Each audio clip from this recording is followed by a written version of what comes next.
Hello everyone, Radhe Radhe. Welcome to Unacademy. आज की class में हम बात करेंगे सीए फाउंडेशन इकोनॉमिक्स के chapter number 2 demand and supply की यूनिट नंबर 2 कंज्यूमर बिहेवियर का पार्ट नंबर 2, जो कि बात करता है किसके बारे में, ऑर्डिनल अप्रोच के बारे में टू द यूटिलिटी। चलिए लेट्स गो। ठीक है, सबसे पहले देखिए हमने फर्स्ट क्लास में क्या पढ़ा था, थोड़ा सा समझ लेते हैं। पहली वाली क्लास में हमने पढ़ा था थोड़ा सा कंज्यूमर बिहेवियर के बारे में कि कंज्यूमर का बिहेवियर कैसा होता है। हमने बात की थी, सपोज दैट आपको क्या करना है, एक मोबाइल फोन परचेज करना है। आप शॉप पे जाओगे, शॉप पे जाने के बाद मोबाइल फोन परचेज करने के लिए शॉपकीपर से कहोगे कि भैया कोई अच्छा सा फोन दिखाइए। जैसे शॉपकीपर आपको कोई अच्छा सा फोन दिखाएगा, आप उस फोन के बारे के ब्रांड के बारे में पूछोगे, फीचर्स के बारे में पूछोगे, प्राइस के बारे में पूछोगे, बजट के बारे में पूछोगे। साथ साथ में क्या कहोगे, अपने फ्रेंड को फोन मिला के पूछोगे कि ये पर्टिकुलर फोन का मॉडल मुझे शॉपकीपर ने दिखाया है, क्या मुझे ये फोन परचेज भी करना चाहिए या नहीं। साथ साथ में हमने अगली बात कही थी कि सपोज दैट मेरे पास 1000 रुपीज है, मुझे बुक भी परचेज करनी है, मोबाइल फोन भी परचेज करना है, स्नैक्स भी परचेज करने हैं, क्लॉथ भी परचेज करनी है, तो क्या मैं इस लिमिटेड मनी से अनलिमिटेड वांट्स को सेटिस्फाई कर सकती हूँ? Answer is no. तो इस केस पे कहीं ना कहीं मैं क्या करूंगी, प्रायोरिटाइज करूंगी अपनी वांट को, यानी कि मैं ये देखूंगी कि जिस भी वांट से मुझे सबसे ज्यादा सेटिस्फेक्शन मिलता है, उसी वांट को कहीं ना कहीं मैं क्या करूंगी, सेटिस्फाई करूंगी। इसी तरीके से थर्ड एग्जाम्पल हमने लिया था कि सपोज दैट हमारे पास 100 रुपए हैं। उस 100 रुपए में से अगर हम बात करें, एक पिज्जा आता है 50 रुपए का, एक बर्गर आता है 25 रुपए का, तो पहला अल्टरनेटिव तो मेरे पास ये है कि मैं 2 पिज्जा ले लूं। ठीक है, दूसरा अल्टरनेटिव है कि मैं 2 बर्गर के साथ एक पिज्जा को परचेज करूं। तो किससे मिलेगा सबसे ज्यादा सेटिस्फेक्शन, ये डिपेंड करता है। अगला कंज्यूमर बिहेवियर में हमने दो बात की थी, एक कार्डिनल अप्रोच, एक ऑर्डिनल अप्रोच। कार्डिनल अप्रोच कहता है कि यूटिलिटी यानी कि जो सेटिस्फेक्शन होता है हम उसे कहीं ना कहीं मीजर कर सकते हैं। ऑर्डिनल अप्रोच कहती है कि हम यूटिलिटी को मीजर नहीं कर सकते, केवल और केवल किन्हीं भी दो वांट्स के बीच में हम रैंक अलोकेट कर सकते हैं। सपोज दैट हमने एग्जांपल लिया था कि मैंगो रखा है और एप्पल रखा है, तो मैं ये नहीं बता सकती कि मैंगो खाने से तो मुझे 20 यूटिल्स मिलेंगी और अगर मैं कहूँ बनाना खाने से मुझे 10 यूटिल्स मिलेंगी। ऑर्डिनल अप्रोच कहती है मैं केवल और केवल ये बता सकती हूँ कि मैंगो और बनाना में से कौन सा ऐसा फ्रूट है जो मुझे सबसे ज्यादा पसंद है, या मैं क्या कंज्यूम करना चाहूंगी। कार्डिनल अप्रोच दी थी एल्फ्रेड मार्शल ने और ऑर्डिनल अप्रोच दी थी जे.आर. हिक्स एंड एलन ने। फिर उसके बाद आता है एमयू एनालिसिस। एमयू एनालिसिस में हमने पढ़ा था मार्जिनल यूटिलिटी एनालिसिस। अब what is mean by marginal utility, अब समझने की कोशिश कीजिए। जब भी हम किसी एक पर्टिकुलर गुड्स की मल्टीपल यूनिट को कंज्यूम करते हैं, दूसरे यूनिट या उससे बाद के यूनिट से मिलने वाला सेटिस्फेक्शन हमेशा प्रीवियस यूनिट के मुकाबले क्या होता है, कम होता है। अब जितना एडिशनल सेटिस्फेक्शन मुझे सेकंड या सब्सिक्वेंट यूनिट को कंज्यूम करने से मिल रहा है, वही सेकंड या सब्सिक्वेंट यूनिट से कंज्यूम करने वाला सेटिस्फेक्शन, कंज्यूम होके मिलने वाला सेटिस्फेक्शन ही क्या है, मार्जिनल यूटिलिटी। आप समझने की कोशिश कीजिए, जब भी हम मार्जिनल यूटिलिटी का एनालिसिस करते हैं कुछ अजम्पशंस होती हैं। पहली अजम्पशन क्या है कि प्रोडक्ट कैसा होना चाहिए, होमोजीनियस। होमोजीनियस इनके बिल्कुल हूबहू एक जैसी यूनिट्स होनी चाहिए। दूसरा हम कह रहे हैं कोई भी टाइम गैप नहीं होना चाहिए उनके बीच में। और थर्ड हम कह रहे हैं good should be divisible in nature, कि जो गुड्स हैं वो कैसे हो, बटने जैसे गुड्स होने चाहिए, यानी डिविजिबल होने चाहिए। उसके बाद हमने बात समझी थी कि मैंगो मैंगो में हमने बात की थी, अगर मैं एक मैंगो खा रही हूँ 10 यूटिल्स, क्योंकि हम कौन सी बात कर रहे हैं, कार्डिनल अप्रोच। कार्डिनल अप्रोच के केस में हम हमेशा यूटिलिटी को क्या कर सकते हैं, मेजर कर सकते हैं। तो हम क्या कह रहे हैं, मैंगो की बात कर रहे हैं यूटिलिटी की। उसके बाद हम कह रहे हैं कि एक यूनिट खाने से 10 यूटिल्स मिल रहे हैं, 2 यूनिट खाने से 8 यूटिल्स मिल रहे हैं। ठीक है, 8 एक्स्ट्रा यूटिल्स मिल रहे हैं। 3 यूनिट खाने से 5 एक्स्ट्रा यूटिल मिल रहे हैं। 4 यूनिट खाने से 0 एक्स्ट्रा यूटिल मिल रहे हैं। और 5 यूनिट कंज्यूम करने से -3। टोटल यूटिलिटी आपको दिखाई दे रही है यहाँ पे। उसके बाद देखिए अगला कह रहा है total utility equals to summation of the marginal utility. And marginal utility के दो फॉर्मूले। ये पहला वाला फॉर्मूला कब यूज में लेके आना है, जब यूनिट्स के बीच का गैप क्या हो, एक का हो। यानी कि 1 के बाद 2 आ रहा हो, 2 के बाद 3, 3 के बाद 4, 4 के बाद 5। जब भी हमें मार्जिनल यूटिलिटी निकालनी है, यूनिट्स के बीच का गैप एक है, उस केस में हम इस फॉर्मूले का यूज कर सकते हैं। पर अगर यूनिट्स के बीच का गैप एक से ज्यादा है, उस केस में जो फॉर्मूला हमें यूज करना पड़ेगा वो है delta T U divide by delta U. यानी कि डेल्टा यानी कि change change in total utility divide by change in units. आ रही बात समझ में। फिर उसके बाद हमने क्या पढ़ा था, टीयू एमयू का रिलेशन पढ़ा था। हमने कहा था कि एमयू क्या होता है, डिक्रीजिंग होता है। साथ साथ में एक समय ऐसा आता है जब एडिशनल यूनिट से मिलने वाला सेटिस्फेक्शन हमारे लिए कैसा रहता है, बिल्कुल जीरो। साथ साथ में हम कहते हैं कुछ समय ऐसा आता है जिससे उससे मिलने वाला सेटिस्फेक्शन हमारे लिए क्या हो जाता है, नेगेटिव। साथ साथ में हम किसकी बात करते हैं, टोटल यूटिलिटी। जो टोटल यूटिलिटी होता है इसका जो स्लोप है, स्लोप का मतलब क्या है कि टोटल यूटिलिटी ग्राफ की जो शेप है वो किस वजह से होती है, मार्जिनल यूटिलिटी की वजह से। आप देख रहे हो जब मार्जिनल यूटिलिटी डिक्रीज हो रही है, टोटल यूटिलिटी इंक्रीज हो रही है, इंक्रीज तो हो रही है but at a decreasing rate. जब मार्जिनल यूटिलिटी जीरो है, टोटल यूटिलिटी कैसी है, मैक्सिमम। और जब मार्जिनल यूटिलिटी नेगेटिव है, टोटल यूटिलिटी डिक्रीज हो रही है। आ रही है बात समझ में। फिर उसके बाद हमने कुछ क्वेश्चंस पढ़े थे जिसमें हमने टोटल यूटिलिटी, मार्जिनल यूटिलिटी, इन सब चीज़ों को आइडेंटिफाई किया था। ठीक है, कुछ क्वेश्चंस बहुत ज़्यादा इंपॉर्टेंट थे। एक क्वेश्चन इंपॉर्टेंट जो था बहुत ज़्यादा वो ये था कि यहाँ पे क्या था, आपको गैप दिखाई दे रहा था 4 का, यहाँ पे गैप था 3 का यूनिट्स में, यहाँ पे गैप था 7 का। तो उसी अकॉर्डिंग हमें करना है, क्वेश्चन सॉल्व करना है। जैसे हमने एग्जाम्पल लिया था ना, delta T U divide by delta U, उस तरीके से सॉल्व करना है। उसके बाद इलस्ट्रेशन 5 हो गया, कंज्यूमर मैक्सिमम सेटिस्फेक्शन। हाँ, हमने बात की थी कंज्यूमर इक्विलिब्रियम की। तो हमने बात की थी दो तरीके से कंज्यूमर इक्विलिब्रियम आता है। एक तो या तो हम केवल और केवल सिंगल कमोडिटी परचेज कर रहे हैं, या तो हम मल्टीपल कमोडिटी परचेज कर रहे हैं। ये बहुत अच्छा वाला चीज़ है जो कि आपको याद होनी चाहिए। कंज्यूमर इक्विलिब्रियम कब आता है, जब कोई कंज्यूमर अपने एंटायर इनकम को खर्च कर दे और मिलने वाला सेटिस्फेक्शन कैसा हो, मैक्सिमम, तब कंज्यूमर कैसा पहुंचता है, इक्विलिब्रियम में पहुंचता है। आप समझने की कोशिश कीजिएगा, अगर मैं केवल और केवल एक ही यूनिट को कंज्यूम कर रही हूँ तो कंज्यूमर इक्विलिब्रियम में तब होता है जब प्राइस बराबर होता है मार्जिनल यूटिलिटी के। प्राइस और मार्जिनल यूटिलिटी, मार्जिनल यूटिलिटी का मतलब जितने पैसे हम उस पर्टिकुलर गुड्स के लिए पे करना चाहते हैं, और प्राइस का मतलब जो किसी गुड्स का एक्चुअल प्राइस है। जब ये दोनों बराबर हो जाएंगे तो कंज्यूमर आएगा इक्विलिब्रियम में। अब कैसे, इसके लिए हमने ये टेबल समझी थी। अब देखिए एक गुड्स है, क्या है, किंडर जॉय, 1 2 3 4 5 यूनिट ही कंज्यूम कर रहे हैं हम। देखो पहली यूनिट जब मैं कंज्यूम करने जा रही हूँ, मुझे उसका प्राइस कितना मिला, 35 रुपये। मतलब मुझे लगा कि उसका जो प्राइस है वो 35 रुपये होगा, तो अब मैं खरीद लूंगी। उसका प्राइस कितना था, 20। तो मैंने कहा भाई मुझे तो 15 रुपये का क्या हो रहा है, फायदा हो रहा है। अब इस 15 रुपये का जब तक मुझे फायदा हो रहा है अभी, तब तक तो मैं क्या करूंगी, कहीं ना कहीं किंडर जॉय की यूनिट को परचेज करना इंक्रीज करूंगी। तो मैंने दूसरी यूनिट परचेज करी, दूसरी यूनिट परचेज करने पे मुझे 10 रुपये का फायदा फील हुआ। तीसरी यूनिट परचेज की, उस पर मुझे 5 रुपये का फायदा हुआ। चौथी यूनिट जब मैंने कंज्यूम की तो मुझे को ना तो कोई फायदा महसूस हुआ, ना तो कोई लॉस महसूस हुआ। तो कहीं ना कहीं यही ऐसा पॉइंट होगा जिसमें कंज्यूमर सेटिस्फेक्शन कैसा होगा, मैक्सिमम होगा। यही ऐसा पॉइंट होगा जिसमें क्या होगा, कंज्यूमर सेटिस्फेक्शन मैक्सिमम होगा। और आप देख भी सकते हो, देखो यहाँ पे कंज्यूमर सेटिस्फेक्शन था 15 का। अच्छा यहाँ तो हमने निकाल लिया ना, देखो यहाँ तक कंज्यूमर सेटिस्फेक्शन 15 का, 15 के बाद कंज्यूमर सेटिस्फेक्शन कुल मिला के हो गया 25 का, 25 के बाद कितने का हो गया, 30 का, 30 के बाद 30, यानी कि यही है मैक्सिमम पॉइंट। आ रही बात समझ में, यही है मैक्सिमम पॉइंट। और ये क्या हो गया हमारा, 25 का हो गया, फिर आगे आगे कंज्यूमर सरप्लस। ठीक है, तो इसके लिए हम क्या कहते हैं कि कंज्यूमर इक्विलिब्रियम में तब होता है जब सेटिस्फेक्शन मैक्सिमम हो। सेटिस्फेक्शन मैक्सिमम तब होता है जब कॉमोडिटी तो है सिंगल, उस सिंगल कॉमोडिटी में हम कह रहे हैं इक्वेशन क्या बन रही है, P X equals to M U X. आ रही बात समझ में, यानी कि मार्जिनल यूटिलिटी, ठीक है, of the X is equal to the P X हो जाएगा। तो हम कह देंगे कि कंज्यूमर कैसा है, इक्विलिब्रियम में है। इसमें किसी को कोई परेशानी नहीं होनी चाहिए। देखो ये रहा ना, M U X equal to P X, देखिए रहा। अगर हम बात करें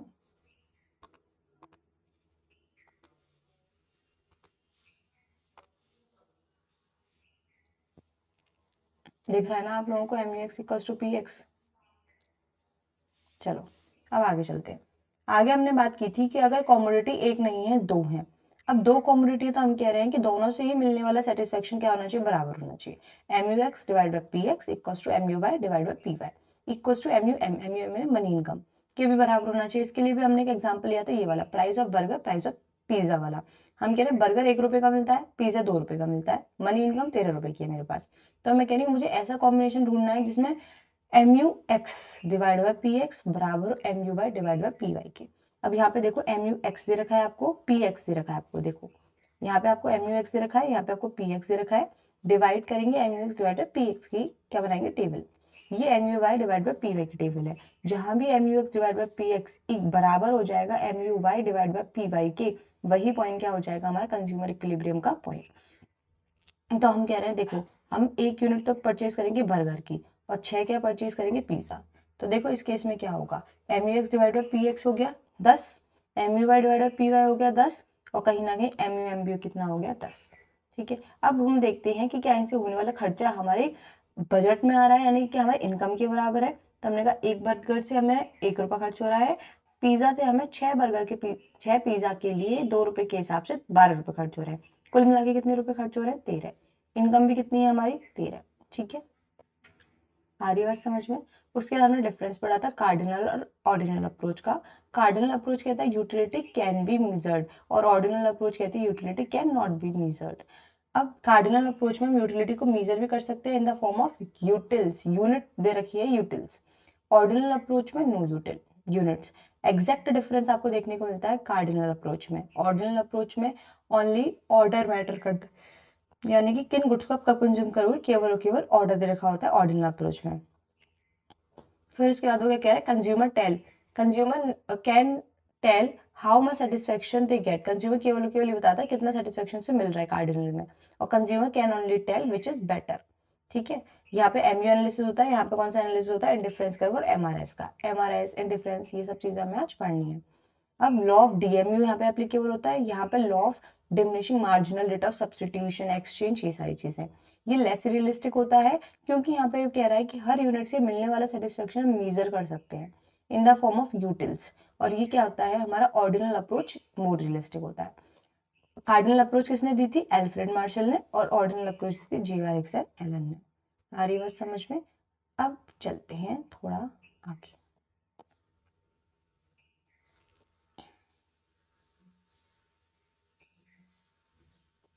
आप समझेंगे थोड़ा सा इंडिफरेंस कर्व, बजट लाइन।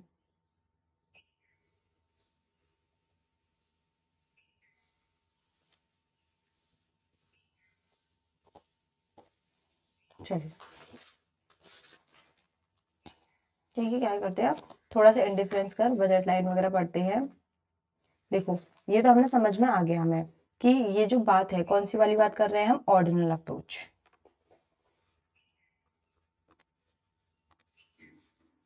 देखो किसकी बात कर रहे हैं हम? हिक्स एंड एलन ने दी है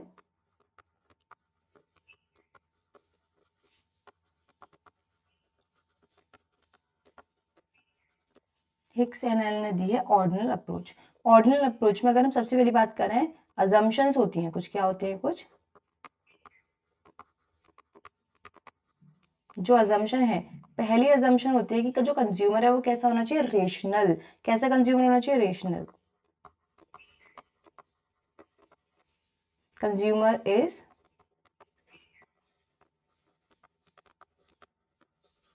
साथ में अगर हम कहें कि प्रेफरेंस कैसी होनी चाहिए? मोनोटोनिक प्रेफरेंस होनी चाहिए।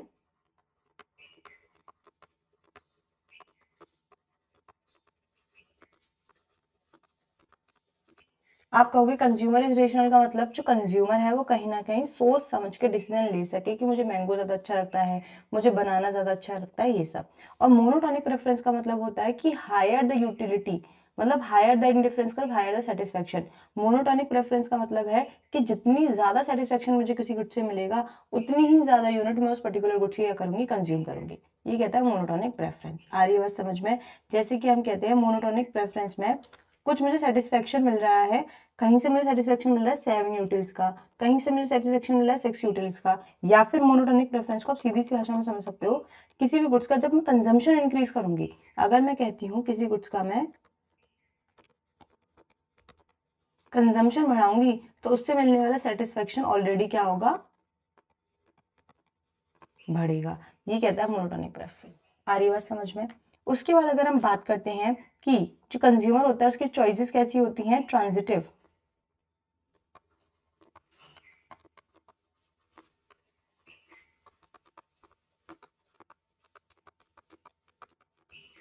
ट्रांजिटिव का मतलब एक तरीके से कंफ्यूजिंग नेचर की होती है। अगर मैं कहूँ आपसे एक एग्जांपल लूँ, एक है मैंगो, आपसे पूछा जाए कि मैंगो और बनाना में से आपको ज्यादा क्या अच्छा लगता है, तो आप कहोगे आपको मैंगो ज्यादा अच्छा लगता है। आ रही बात समझ में? सपोज दैट आपसे पूछा जाए कि आपको बर्गर या फिर अगर मैं बात करूं पिज्जा में से ज्यादा क्या अच्छा लगता है, तो आप कहोगे आपको बर्गर ज्यादा अच्छा लगता है। या सपोज दैट मैं आपसे पूछूं कि आपको पिज्जा पिज्जा या बनाना में से क्या ज्यादा अच्छा लगता है। अगर मैं आपसे पूछूं कि आपको पिज्जा या बनाना में से क्या ज्यादा अच्छा लगता है, तो आप कहोगे आपको बनाना अच्छा लगता है। तो कहीं ना कहीं कंज्यूमर की जो चॉइसेस हैं वो हर एक तरीके से कॉम्बिनेशन में बदलती जाती हैं। जैसे मैंगो और बनाना के साथ क्या है, मैंगो ज्यादा अच्छा लगता है। बर्गर और पिज्जा के साथ क्या कह रहा है, बर्गर ज्यादा अच्छा लगता है। और वहीं अगर हम बात करें, अच्छा मैंगो नहीं, हाँ मैंगो लोगे इसे, ठीक है सही है, कोई दिक्कत नहीं है, कुछ भी समझ लो, क्या फर्क पड़ रहा है। मैंगो और बनाना में से क्या ज्यादा अच्छा लगता है, मैंगो। बर्गर और पिज्जा में से क्या ज्यादा अच्छा लगता है, बर्गर। और पिज्जा और बनाना में से क्या ज्यादा अच्छा लगता है, पिज्जा। आ रही है बात समझ में? तो हम कह रहे हैं जो पर्सन ना, किसी कोई भी कंज्यूमर होता है, उसकी जो चॉइसेस होते हैं वो कैसी होती है, ट्रांजिटिव होती है, कंफ्यूजिंग होती है। उसे हर कॉम्बिनेशन के साथ उसकी जो चॉइसेस हैं वो बदलती जाती हैं। आ रही है बात समझ में? इतनी बात समझ में आ रही है सबको? चलिए अब उसके बाद समझते हैं थोड़ा सा, एक होती है हमारी बजट लाइन। क्या होती है एक,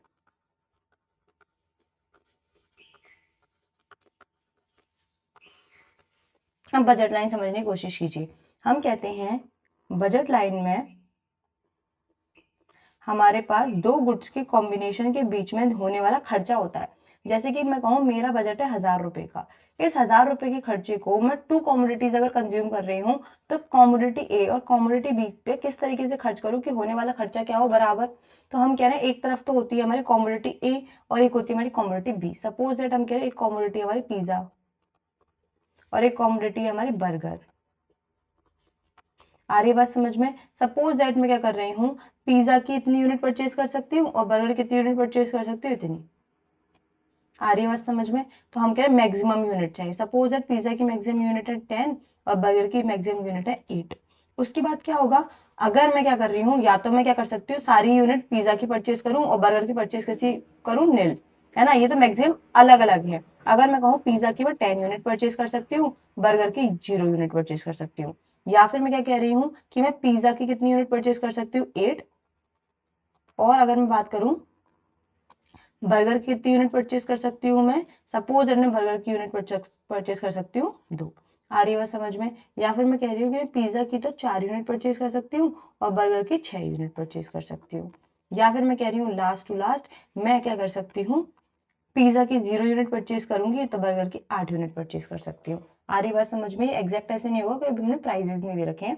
समझने की बात करो, समझने की कोशिश करो। मैं कह रही हूँ बजट लाइन है, बजट लाइन में बात कर रही हूँ कि मैं दो गुड्स के कॉम्बिनेशन के बीच में अगर खर्चा करूंगी तो टोटल खर्चा मेरा 1000 ही हो, और मैं किस किस रेशियो में क्या कर सकती हूँ, इन गुड्स को क्या कर सकती हूँ, कंज्यूम कर सकती हूँ।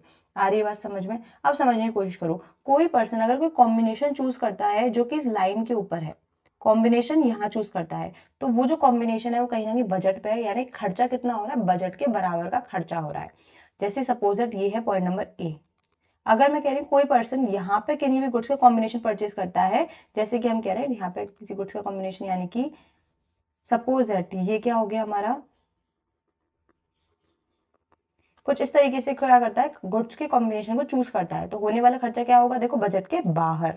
और कोई पर्सन अगर इस पॉइंट पे क्या करता है, चूज करता है गुड्स और दोनों पे गुड्स के कॉम्बिनेशन को, तो होने वाला खर्चा क्या होगा, बजट से कम। तो ये है ए, ये है बी, ये है सी। तो हम कह रहे हैं पॉइंट नंबर ए पे खर्चा कितना होगा, बजट के बराबर। पॉइंट नंबर बी पे खर्चा कितना होगा, आउट ऑफ द बजट।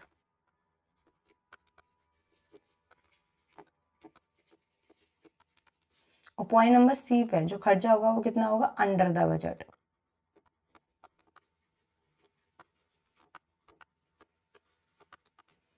आ रही बात समझ में? पॉइंट नंबर ए पे जो खर्चा होगा वो बजट में होगा, पॉइंट नंबर बी पे जो खर्चा होगा वो आउट ऑफ बजट होगा, पॉइंट नंबर सी पे होने वाला खर्चा क्या होगा, अंडर द बजट होगा। इतनी सी बात हमें केवल और केवल समझनी है। अगर हम बात करें बजट कितने बराबर होगा, तो हम कह रहे हैं price of a good plus price, जी ए को मत लो, यहाँ पे एक्स ले लो, है ना, price of X good multiply by unit of x plus price of Y multiply by unit of Y. इसको हम ले लेते हैं एक्स वाई। ठीक है, इसको ऐसा करो, रुक जाओ, अगर मैं ऐसे लूँ इसे, price of x multiply by unit of x plus price of Y multiply by units of Y equals to, अगर मैं कहूँ कि मेरे किसके बराबर होना चाहिए, बजट के बराबर होना चाहिए भी। ये है बजट लाइन की क्या, इक्वेशन। क्या है ये बजट लाइन की इक्वेशन? इतनी बात समझ में आ रही है सबको किसी को परेशानी यहाँ तक? मैं कह रही हूँ मैं दो गुड्स के कॉम्बिनेशन को क्या कर रही हूँ, परचेज कर रही हूँ। Price of x multiply by quantity of X and price of Y multiply by quantity of Y बराबर किसके होना चाहिए, मनी के बराबर होना चाहिए, यानी जितना मेरा बजट है उस बजट के बराबर होना चाहिए। अब उसके बाद समझने की कोशिश कीजिए, ये जो बजट लाइन है, ये जो बजट लाइन है, इस बजट लाइन का स्लोप क्या होता है? तो देखो स्लोप, अगर हम बात करें स्लोप ऑफ बजट लाइन क्या होता है, जैसे हमने बात की डिमांड कर्व का स्लोप क्या होता है, delta P divide by delta Q. वैसे ही डिमांड, ये जो हमारी बजट लाइन है इसका भी स्लोप होता है P X divide by P Y. P X divide by P Y कैसे ले रहे हैं हम, देखो एक है हमारा पी एक्स और एक है हमारा पी वाई। आ रही बात समझ में? देखो एक second,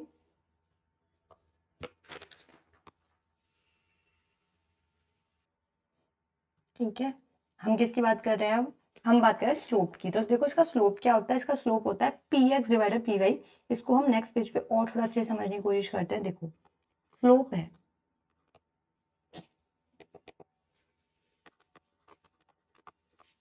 slope equals to P X divide by P Y. अब पी एक्स क्या है, वाई क्या है, एक बार दोबारा देख लो ग्राफ।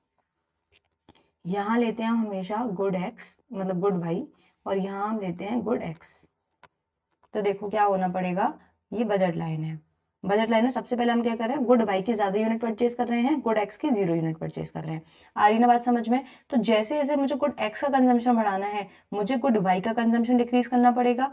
और अगर मुझे गुड एक्स का कंजम्पशन इंक्रीज करना है तो मुझे ज्यादा पैसे खर्च करने पड़ेंगे गुड एक्स के लिए और कम पैसे खर्च करने पड़ेंगे गुड वाई के लिए। तो यही इसका स्लोप होता है।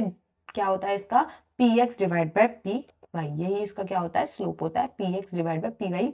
इसका दूसरा नाम होता है मार्केट रेट ऑफ एक्सचेंज। आर्यवासन इसका दूसरा नाम क्या होता है, मार्केट रेट ऑफ एक्सचेंज। इसके लिए हमें ना एक छोटा सा वो भी ले सकते हैं एग्जांपल, अगर लेना हो। सपोज दैट एक बर्गर है और एक पिज्जा है, हमने बात की थी। जो पिज्जा है वो कितने रुपए का आता है, पिज्जा आता है सपोज दैट 50 रुपए का। बर्गर है सपोज दैट आता है 25 रुपए का। तो P X divide by P Y, जैसे जैसे हम कह रहे हैं P X divide by P Y.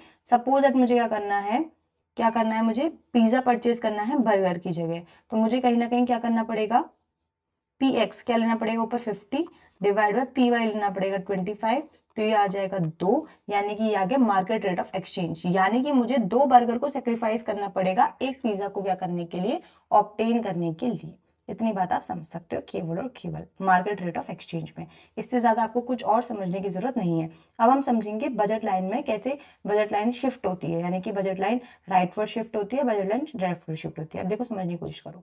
Shift in the budget line समझने के लिए ये समझिए, ये है हमारी बजट लाइन।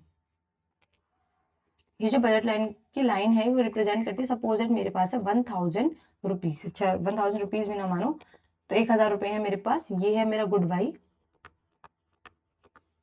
ये है मेरा गुड एक्स। ठीक है, ये रहा गुड वाई, ये रहा गुड एक्स। अब मैं क्या कह रही हूं कि सपोज दैट कभी भी क्या हो जाता है कि जो गुड एक्स है उसके प्राइस अगर कम हो जाते हैं, जैसे मैं कह रही हूं यहाँ पे है price of x plus quantity of x plus price of Y plus quantity of Y equals to क्या है, मेरी मनी। अगर मैं कह रही हूँ कि प्राइस कम हो गए तो जैसे ही प्राइस कम होंगे वैसे ही मेरी मनी क्या हो जाएगी, बढ़ जाएगी ना। जैसे ही एक्स के प्राइस कम होंगे मेरा बजट बढ़ जाएगा ना। जैसे सपोज दैट मैं एक्स के ऊपर खर्चा कर रही हूँ 200 रुपए का, ठीक है, वाई के ऊपर खर्चा कर रही हूँ 800 रुपए का, कुल मिला के मैं 1000 रुपए का खर्चा कर पा रही हूँ। Same quantity of the x अगर वो मुझे मिल रही है 100 रुपए में, तो अगर मैं कहूँ 800 रुपए में पहले मैं खर्चा कर रही थी तो बजट कहीं ना कहीं, पहले तो भी मेरा 1000 था अब भी मेरा 1000 है, पर अगर मैं कहूँ कि कहीं ना कहीं क्या हो जाएगा, मेरे पास 100 रुपए क्या हो जाएंगे, इंक्रीज हो जाएंगे ना, खर्च करने के लिए और बढ़ जाएंगे। रेशियो में उतना ही यूज कर रही हूँ अब भी, दोनों दोनों गुड्स का जो रेशियो है मैं अभी भी उतना ही गुड यूज कर रही हूँ। कहीं ना कहीं मेरे पास क्या हो जाएंगे, 100 रुपए इंक्रीज हो जाएंगे। तो बजट लाइन में शिफ्ट आएगा या नहीं, सबसे पहली बात आपको ये समझने की कोशिश करनी है कि बजट लाइन में शिफ्ट आएगा या बजट लाइन में शिफ्ट नहीं। क्योंकि देखिए जैसे ही मेरे पास क्या आ गया, देखो इस रेशियो में तो मैं गुड्स को कंज्यूम कर ही रही हूँ, इस रेशियो में गुड्स को कंज्यूम करने के बाद भी मेरे पास 100 रुपए बच रहे हैं, तो क्या मैं दोनों भी गुड्स के कंजम्पशन को किसी ना किसी रेशियो में इंक्रीज कर सकती हूँ ना। तो जब मैं किसी रेशियो में दोनों भी गुड्स के कंजम्पशन को इंक्रीज कर सकती हूँ यानी कि वो लाइन जो कंजम्पशन वाली है, जो रेशो है वो इंक्रीज हो जाएगा दोनों भी गुड्स के कंजम्पशन का, जो रेशो है वो कहीं ना कहीं क्या हो जाएगा, इंक्रीज हो जाएगा दोनों भी गुड्स के कंजम्पशन का। तो इस केस में हम कहेंगे कहीं ना कहीं जो बजट लाइन है वो राइटवर्ड शिफ्ट कर जाएगी। जैसे कि सपोज दैट मैं पहले क्या खरीद पा रही थी, 2 यूनिट ऑफ क्या खरीद पा रही थी, एक्स इन 10 रुपीज, 20 रुपीज 30 ये हो गए। और अगर जो प्राइस ऑफ वाई है सपोज दैट वो है 20 का, और मल्टीप्लाई अगर मैं कर दूं 4 यूनिट से, तो ये हो गया 80। 80 और 20 मिला के मैं पहले 100 रुपये खर्च कर रही थी। आ रही है बात समझ में? अब कोई भी गुड्स ऐसा है जो कि सस्ता हो गया, जब सपोज दैट मैं कह रही हूँ गुड वाई क्या हो गया, सस्ता हो गया, तो ये तो पहले भी 10+2 का आ रहा, 10 × 2 का था। मैंने मल्टीप्लाई की जगह ये लगा दिया गलती से, कोई दिक्कत नहीं है, बोला तो मल्टीप्लाई है ना, ठीक है। चलिए अब मैं ये करती हूँ, 1 सेकेंड।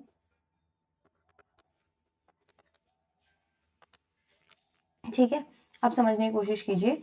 पहले भी मैं करती 10 × 2 कर रही थी, और प्लस अगर मैं कहूँ ये कुछ सपोज है 15 रुपये का हो गया, तो 15 × 4 करूंगी, कुल मिला के खर्चा कितना हो रहा है मेरा, 20 + 60 = 80। अभी मेरे पास कितने रुपए बचे हुए हैं, 20 रुपीज बचे हुए हैं। ठीक है, इस 20 रुपीज से मैं एक्स और वाई दोनों के कंजम्पशन को इंक्रीज कर सकती हूँ। तो कहीं ना कहीं वो जो रेशो है, जिस रेशो में मैं एक्स और वाई को कंज्यूम कर रही थी, वो रेशो क्या हो जाएगा, इंक्रीज हो जाएगा। तो कहीं ना कहीं जो बजट लाइन है वो कहाँ शिफ्ट हो जाएगी, राइटवर्ड शिफ्ट हो जाएगी। वैसे ही अगर मैं कहूँ कि अगर किसी भी गुड्स के प्राइस क्या हो जाएंगे, इंक्रीज हो जाएंगे, तो मेरे हाथ में जो पैसा है वो कम बचेगा। अगर कम बचेगा तो बजट लाइन है वो कहाँ शिफ्ट हो जाएगी, लेफ्टवर्ड शिफ्ट हो जाएगी। ये होता है shift in the budget line, कि कोई भी गुड्स अगर सस्ता हो जाता है और मैं उस गुड्स को अगर कर सकती हूँ, ज्यादा खरीद सकती हूँ, तो कहीं ना कहीं मैं उस गुड्स को जब ज्यादा खरीदूंगी तो बजट लाइन क्या हो जाएगी, राइटवर्ड शिफ्ट हो जाएगी। और जब मैं उस गुड्स को क्या करूंगी, कम खरीदूंगी, तो बजट लाइन क्या हो जाएगी, लेफ्टवर्ड शिफ्ट हो जाएगी। अब हम क्या करते हैं, कुछ क्वेश्चंस हमारे पास है, उन क्वेश्चंस को सॉल्व करने की कोशिश करते हैं और देखते हैं कि बजट लाइन कम होगी या ज्यादा। देखो जैसे ही मेरा बजट बढ़ जाएगा, यानी मेरे हाथ में रुपए ज्यादा है, तो कहीं ना कहीं मैं क्या करूंगी, गुड्स का कंजम्पशन बढ़ाऊंगी। ठीक है, बजट लाइन इंक्रीज होगी या डिक्रीज होगी। पहला वाला पॉइंट देखते हैं, राइटवर्ड लेफ्टवर्ड समझ में आ गया ना हर किसी को। राइटवर्ड शिफ्ट में क्या होता है, मेरे पास पैसे ज्यादा हैं, राइटवर्ड शिफ्ट हो जाता है, मेरे पास पैसे कम होंगे तो लेफ्टवर्ड शिफ्ट हो जाएगा। देखो सबसे पहला पॉइंट क्या करेगा, price of good X fall.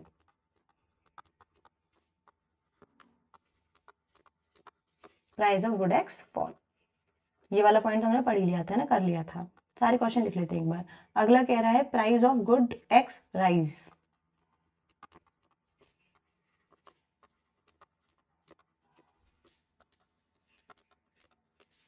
Point number 3 क्या कह रहा है, price of good Y false.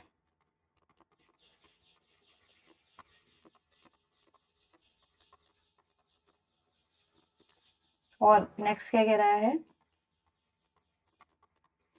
Price of good Y rise. ठीक है, इतने पॉइंट तो हमने समझेगी, price of good X fall, good Y falls, good, ठीक है, इतने वाली पॉइंट्स हो गए। अब थोड़े से दो चार पॉइंट एक्स्ट्रा।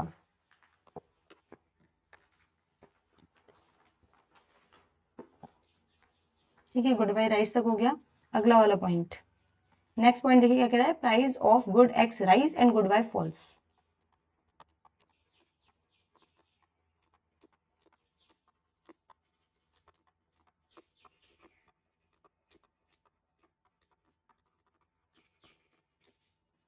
सिक्स पॉइंट क्या कहता है, देखो, price of good X falls and good Y rise.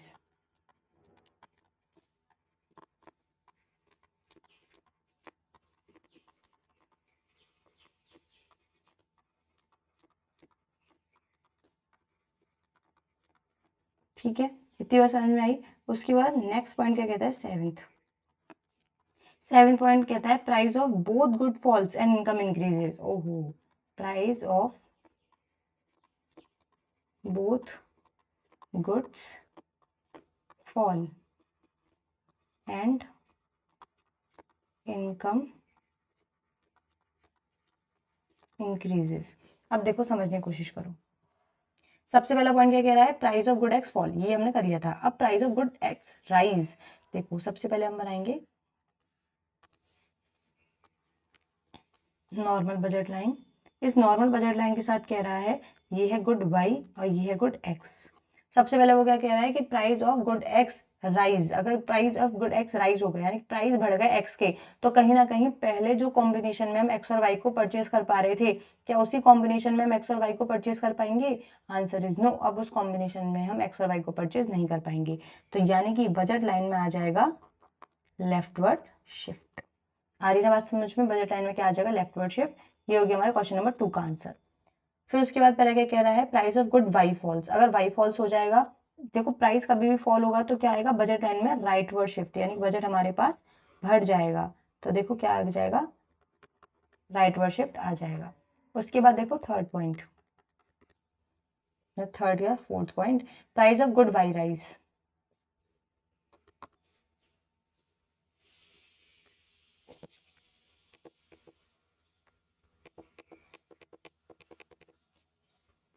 ठीक है,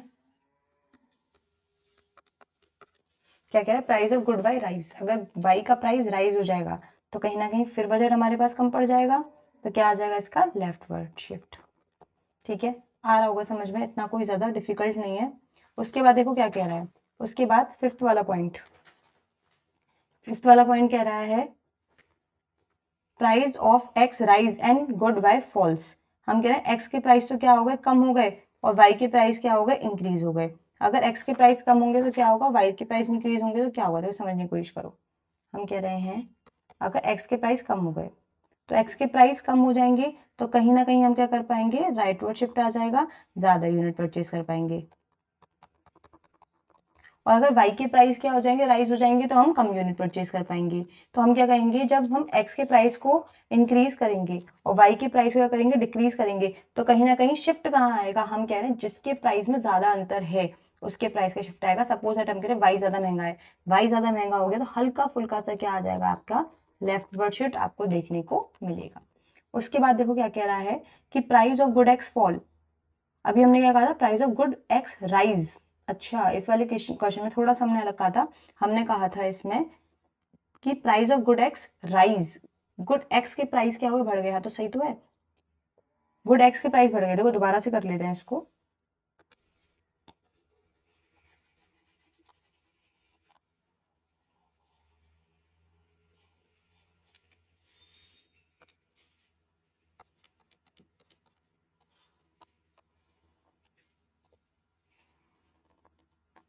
ठीक है, वो क्या कह रहा है? देखो गुड एक्स के प्राइस अगर बढ़ गए हैं, गुड एक्स के प्राइस बढ़ेंगे तो कहीं ना कहीं कैसा आएगा? लेफ्टवर्ड शिफ्ट, क्योंकि गुड एक्स के प्राइस बढ़ने पे हम क्या करेंगे? यूनिट को कम कंज्यूम कर पाएंगे, लेफ्टवर्ड शिफ्ट।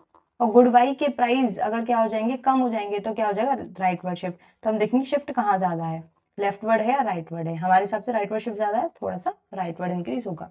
अगला वाला पॉइंट क्या कह रहा है? देखो price of good X fall and good Y rise. X के प्राइस फॉल हो गए, वाई के प्राइस राइज हो गए।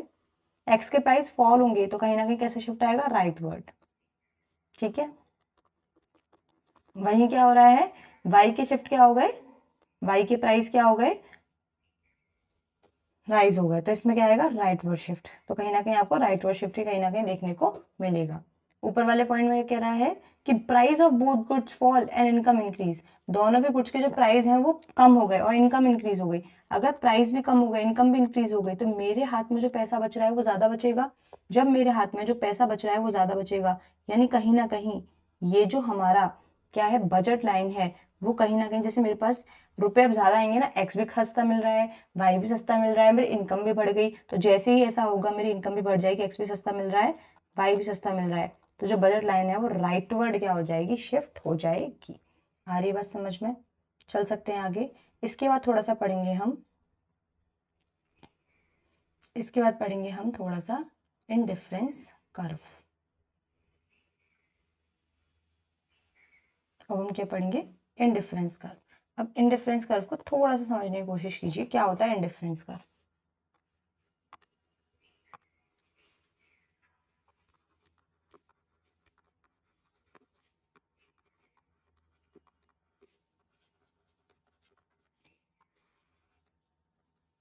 देखो इंडिफरेंस कर्व क्या कहता है? बजट लाइन कहता है सेम खर्चा, इस बजट पे कहीं भी खर्चा करोगे खर्चा हमेशा कैसा होगा? बराबर। इंडिफरेंस कर्व कहता है कि कर्व आपको दे रखा है, इस कर्व में भी आपको क्या दे रखा है? इंडिफरेंस कर्व कहता है। इस कर्व में भी आपको दो किन्हीं भी गुड्स के बीच में क्या दे रखा है, एक रिलेशन दे रखा है कि आप जब इस कॉम्बिनेशन में किन्हीं भी दो गुड्स को यूज करोगे तो मिलने वाला सेटिस्फेक्शन क्या होगा, बराबर। यहाँ पे मिलता है आपको सेम सेटिस्फेक्शन। बजट लाइन में क्या होता था, सेम खर्चा। इंडिफरेंस कर्व में होता है सेम सेटिस्फेक्शन। यहाँ भी आपको दो गुड्स के क्या दे रखे होते हैं, कॉम्बिनेशन दे रखे होते हैं। पर एक बात आपको हमेशा याद रखनी है कि इंडिफरेंस कर्व ना तो एक्स एक्सिस को टच करता है ना तो वाई एक्सिस को टच करता है। क्यों? क्योंकि हम बात कर रहे हैं कॉम्बिनेशन की। अगर इंडिफरेंस कर्व कुछ ऐसा बनाएंगे हम, अगर इंडिफरेंस कर्व कुछ ऐसा बनाएंगे तो कहीं ना कहीं एक गुड्स का अगर कंजम्पशन हाईएस्ट है, दूसरे गुड्स का कंजम्पशन क्या होगा, जीरो। हम कह रहे हैं कभी भी दो गुड्स में से एक गुड्स का कंजम्पशन क्या नहीं हो सकता, जीरो नहीं हो सकता। दोनों भी गुड्स के रेशियो को हमें क्या करना है, प्रॉपरली क्या करना है, एनालाइज करना है। आ रही बात समझ में? ये हो गया इंडिफरेंस कर्व। इंडिफरेंस कर्व पे क्या होता है, सेटिस्फेक्शन सेम होता है। इस बात में मेरे ख्याल से किसी को कोई परेशानी नहीं होगी। ये इंडिफरेंस कर्व की जो शेप है वो कैसी होती है, कॉन्वेक्स। सबसे पहली बात तो सेम सेटिस्फेक्शन हो गया। दूसरी बात हम कह रहे हैं जो इंडिफरेंस कर्व है वो कैसा होता है, कॉन्वेक्स टू द ओरिजिन होता है। कॉन्वेक्स टू द ओरिजिन क्यों होता है? ये जो इंडिफरेंस कर्व है वो कॉन्वेक्स टू द ओरिजिन होता है due to the diminishing MRS. अब आप कहोगे एमआरएस क्या होता है? देखो एमआरएस को समझना है, नेक्स्ट पेज पे चलते हैं, एक टेबल फॉर्म करते हैं, उसके बाद देखते हैं आगे, है ना। ये है हमारा गुड एक्स, ये है हमारा गुड वाई, और ये है हमारा एम आर एस। ठीक है, समझने की कोशिश कीजिए। गुड एक्स कितना खरीद रहे हैं हम, 1 2 3 4 5। गुड वाई कितना परचेज कर रहे हैं, हम कह रहे हैं अगर मैं 1 unit of good x purchase करूं तो वाई कितनी यूनिट परचेज करूंगी मैं, 15। देखो हमने बात किया था ना, ये होता है गुड वाई, ये होता है गुड वाई, और ये होता है गुड एक्स। देखो वाई अगर मैं 15 यूनिट परचेज कर रही हूँ, ठीक है, वाई की अगर मैं 15 यूनिट परचेज कर रही हूँ तो एक्स की कितनी यूनिट परचेज कर रही हूँ मैं, कहीं ना कहीं मैं कह रही हूँ एक्स की मैं यूनिट परचेज कर रही हूँ 1। ठीक है, ये बात समझ में आ रही है। जैसे जैसे मैं वाई की कंजम्पशन क्या करती जाऊंगी, डिक्रीज करती जाऊंगी, एक्स का कंजम्पशन कहीं ना कहीं क्या होगा, इंक्रीज होगा। आ रही है बात समझ में? तो देखो वाई कितनी यूनिट परचेज कर रही हूँ मैं, अगर गुड एक्स 1 है तो गुड की वाई 15 है, गुड वाई 15। अब मुझे वाई का कंजम्पशन डिक्रीज करना पड़ेगा एक्स के कंजम्पशन को इंक्रीज करने के लिए। तो वाई का कंजम्पशन कैसे डिक्रीज कर रही हूँ मैं, सपोज पहले 15 गुड्स खरीदती थी, अब मैं खरीद रही हूँ 11, उसके बाद 8, उसके बाद 6, उसके बाद 5। अब आप कहोगे कि ये जो गुड वाई है इसका कंजम्पशन मैं थोड़ा अलग तरीके से डिक्रीज कर रही हूँ। पहली एक एक्स्ट्रा यूनिट के लिए जो कंजम्पशन डिक्रीज कर रही हूँ मैं वो कितना है, केवल और केवल 4 यूनिट्स का। अगली के लिए जो कंजम्पशन डिक्रीज कर रही हूँ वो है 3 यूनिट्स का। नेक्स्ट कुछ के लिए जो कंजम्पशन डिक्रीज कर रही हूँ वो है 2 यूनिट्स का, और उसके अगली के लिए 1 यूनिट का कंजम्पशन डिक्रीज कर रही हूँ। तो आप क्या देखोगे, जो एमआरएस होता है, एमआरएस का फॉर्मूला होता है delta good sacrifice divide by delta good gain. यानी कि जो गुड सेक्रीफाइस कर रहे हैं डिवाइड बाय जितने गुड गेन कर रहे हैं उतना आता है हमारा एमआरएस। एमआरएस हमेशा डिमिनिशिंग क्यों होता है, देखो बहुत इजी लॉजिक है, इस बात को पूरा सुनिएगा। एमआरएस डिमिनिशिंग इसी वजह से होता है जब मैं गुड वाई के कंजम्पशन को डिक्रीज करूंगी और गुड एक्स के कंजम्पशन को इंक्रीज करूंगी। तो हमें एक बात हमेशा से पता है कि जिस भी गुड्स के कंजम्पशन को मैं इंक्रीज करती हूँ उससे मिलने वाला सेटिस्फेक्शन हर अगली यूनिट के साथ क्या होता जाता है, कम होता जाता है। तो मैं क्या कह रही हूँ, अब मैं एक्स को खरीदने के लिए थोड़ी कम विलिंग हो जाऊंगी। हर अगली यूनिट पे एक्स को खरीदने के लिए मैं क्या होंगी, पहले के मुकाबले कम विलिंग होंगी। यानी कि इस केस में पहले जहां मैं वाई को क्या कर रही थी, वाई को मुझे कॉम्प्रोमाइज करना पड़ेगा। तो जैसे जैसे मैं गुड का एक्स का कंजम्पशन इंक्रीज करूंगी वैसे ही अगली एक्स से मिलने वाला सेटिस्फेक्शन कम, अगली एक्स से सेटिस्फेक्शन मिलने वाला कम, तो मैं एक्स को कंज्यूम करने का मन मेरा कम करेगा और वाई पे ही स्टिक रहने का मन मेरा ज्यादा करेगा। यानी कि जिस गुड्स का कंजम्पशन में डिक्रीज करूंगी उससे मिलेगा सेटिस्फेक्शन ज्यादा, और जिस गुड्स का कंजम्पशन में इंक्रीज कर रही हूँ उससे मिलेगा सेटिस्फेक्शन कम। तो कहीं ना कहीं अगर मैं बात करूं, पहले जहां मैं 4 यूनिट सेक्रीफाइस कर रही थी एक गुड को खरीदने के लिए, अब मैं थोड़ी कम यूनिट सेक्रीफाइस करना चाहूंगी अगली यूनिट को परचेज करने के लिए। तो पहले जहां मैं 4 यूनिट क्या कर रही थी, सेक्रीफाइस कर रही थी एक यूनिट ऑफ गुड एक्स को खरीदने के लिए, वहां अब मैं केवल और केवल 3 यूनिट सेक्रीफाइस करूंगी एक गुड को खरीदने के लिए, 2 यूनिट सेक्रीफाइस करूंगी अगली कमोडिटी को खरीदने के लिए, और 1 यूनिट सेक्रीफाइस करूंगी उससे अगली कमोडिटी को खरीदने के लिए। यानी कि एमआरएस मेरा क्या हो रहा है, डिक्रीज हो रहा है। क्यों? क्योंकि हर अगली यूनिट ऑफ एक्स को खरीदने, एक्स्ट्रा खरीदने के लिए मेरी जो विलिंगनेस है इस टाइम क्या है, कम। तो एमआरएस देखो पहले केस में क्या होगा, 4 divide by 1 equals to 4, 3 divide by 1 equals to 3, 2 divide by 1 equals to 2 और 1 डिवाइड बाय 1 इक्वल्स टू 1। दोबारा से सुन लो, एमआरएस डिक्रीजिंग हमेशा इसी वजह से होता है कि जब मैं किसी दूसरे गुड्स की कंजम्पशन को बढ़ाती हूँ उससे मिलने वाला सेटिस्फेक्शन कम होता है। जब उससे मिलने वाला सेटिस्फेक्शन हर यूनिट को इंक्रीज करने के साथ डिक्रीज होता जा रहा है, तो जो गुड्स मैं सेक्रीफाइस कर रही हूँ अब मैं उसे थोड़ा कम सेक्रीफाइस करना चाहूंगी। आ रही है बस समझ में? इसी वजह से एमआरएस क्या होता है, डिक्रीजिंग। एमआरएस का एक फॉर्मूला तो होता है delta good sacrifice divide by delta good gain. दूसरा फॉर्मूला होता है एमयू के बेसिस पे होता है कि अगर आप देखो तो ये है डेल्टा गुड सेक्रीफाइस कौन सा, वाई, और डेल्टा गुड गेन कौन सा है, एक्स। अब एमआरएस के केस में उल्टा फॉर्मूला होता है, एमआरएस का फॉर्मूला होता है M U X divide by M U Y. अब आप कहोगे कि ऊपर तो है वाई डिवाइड बाय एक्स और नीचे है एक्स डिवाइड बाय वाई, तो हम कंफ्यूज नहीं होंगे?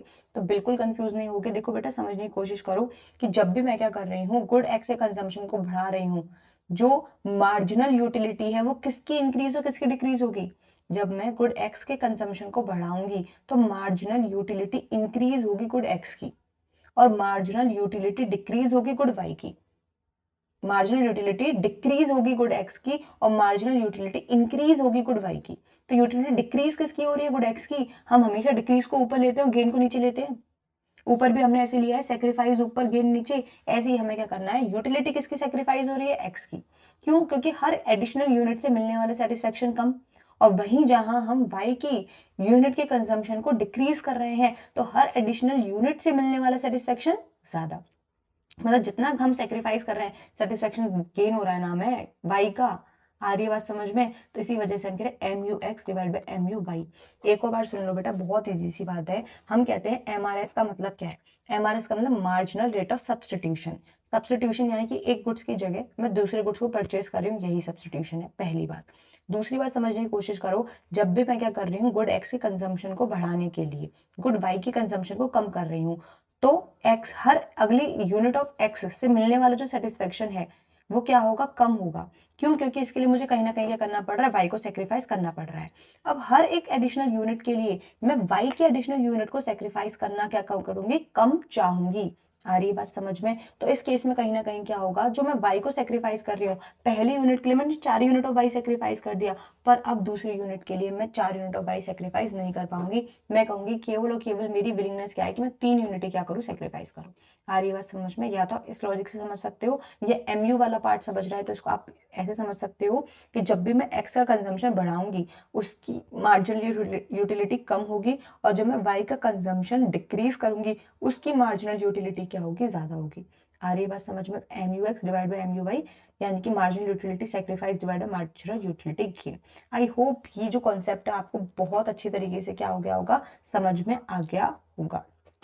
ठीक है, इसको हम लिखते हैं marginal rate of substitution between X and Y. ठीक है, दोनों भी चीजें एमआरएस ही हैं, marginal rate of substitution between X and Y. आ रही है बात समझ में? मेरे ख्याल से इसमें कोई भी परेशानी नहीं होनी चाहिए। इनडिफरेंस कर्व क्या कहता है? देखो, इनडिफरेंस कर्व कहता है कि दो गुड्स का हम एक ऐसा कॉम्बिनेशन बनाते हैं जिससे मिलने वाला सेटिस्फेक्शन सेम है। इनडिफरेंस कर्व कहता होता है कॉन्वेक्स टू द ओरिजिन होता है, साथ साथ में इसका जो एमआरएस है वो कैसा होता है, डिमिनिशिंग होता है। साथ साथ में अगर हम बात करें, जो इनडिफरेंस कर्व है वो नेवर टच एनी एक्सिस। ठीक है अगर हम बात करते हैं, ये जो इंडिफरेंस कर्व है वो कभी भी क्या नहीं करता, किसी भी एक्सिस को टच नहीं करता, नेवर टच एनी एक्सिस।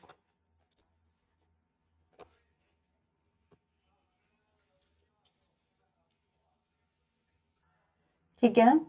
ये क्या नहीं करता, कभी भी किसी भी एक्सिस को टच नहीं करता। एक्सिस का मतलब है ना तो एक्स एक्सिस को टच करता है ना तो वाई एक्सिस को टच करता है, क्योंकि अगर हम कह रहे हैं किसी भी एक्सिस को टच करेगा तो जिस एक्सिस को टच कर रहा है उस गुड्स का कंजम्पशन 0 हो जाएगा ना।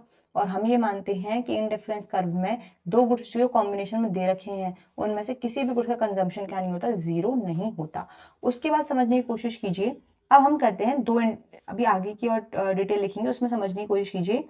एक इंडिफरेंस कर्व दे रखा है ये, और एक ये है IC1। एक इंडिफरेंस कर्व दे रखा है ये IC2। देखो, अब ये IC2 है, ये IC1 है। IC1 में भी गुड Y और गुड X के कॉम्बिनेशन दे रखे हैं, और IC2 में भी गुड X और गुड Y क्या दे रखे हैं, कॉम्बिनेशन दे रखे हैं। अब देखो ये दो IC अलग अलग हैं, दोनों में अलग अलग कॉम्बिनेशन है, तो कहीं ना कहीं अगर आप देखोगे तो जो हायर IC होता है, IC का मतलब इंडिफरेंस कर्व, उसमें हायर सेटिस्फेक्शन होता है। एक बात आप क्या समझोगे, higher the indifference curve, higher the indifference curve, higher the satisfaction, higher the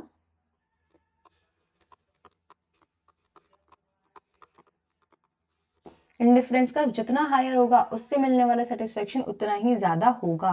इस बात को क्या करना है, आपको समझना है कि higher the indifference curve higher the satisfaction. आ रही बात समझ में? अब उसके बाद समझने की कोशिश करो। आप तो कहोगे फिर तो हमेशा कोई कंज्यूमर क्या करेगा, हायर IC को ही चूज करेगा लोअर IC की जगह। तो भाई हायर IC को तो चूज कर देगा। हायर IC में आपको क्या दिखाई दे रहा है कि गुड्स का कॉम्बिनेशन कैसा है, ज्यादा है। इसके लिए हमें बजट भी तो चाहिए रहेगा, तो यानी कि हम क्या करेंगे, कंज्यूमर इक्विलिब्रियम में कब होगा, देखो इस केस में समझने की कोशिश करो। कंज्यूमर इक्विलिब्रियम में कम होगा, कब होगा, ये है हमारी बजट लाइन, ये बजट लाइन है हमारी ऐसे, ठीक है। सपोज दैट हम कह रहे हैं, हमने एक IC ड्रॉ किए हैं। सपोज दैट अब देखो एक हायर IC है तो एक लोअर IC भी ले सकते हैं इसमें। एक मिनट और रुक जाओ बस। एक है लोअर IC, ये है IC3। IC3 में सबसे कम सेटिस्फेक्शन है, IC1 में उससे ज्यादा सेटिस्फेक्शन है, IC2 में उससे ज्यादा सेटिस्फेक्शन है। अब आप समझने की कोशिश करो। एक IC बनाया हमने ये वाला IC3, एक IC बनाया हमने, एक IC बनाया हमने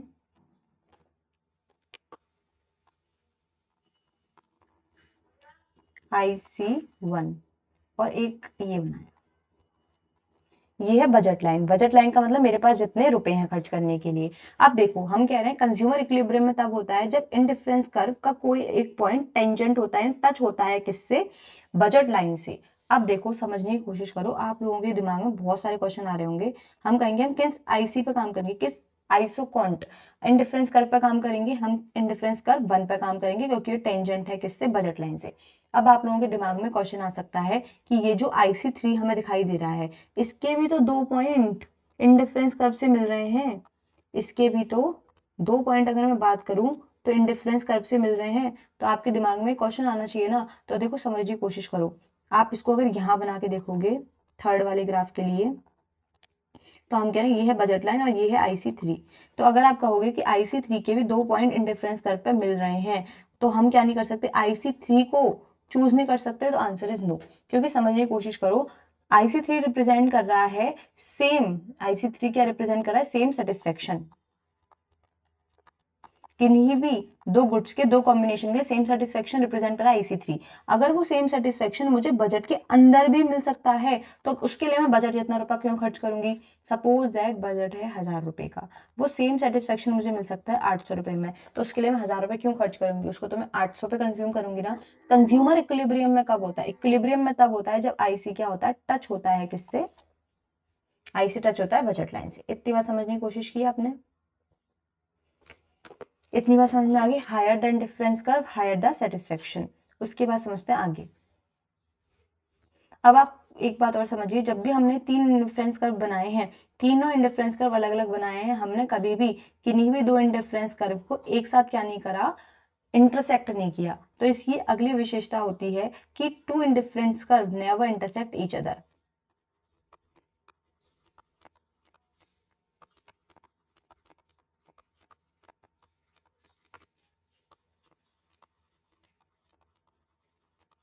कोई भी 2 इंडिफरेंस कर्व आपस में एक दूसरे को कभी भी क्या नहीं करते, इंटरसेक्ट नहीं करते।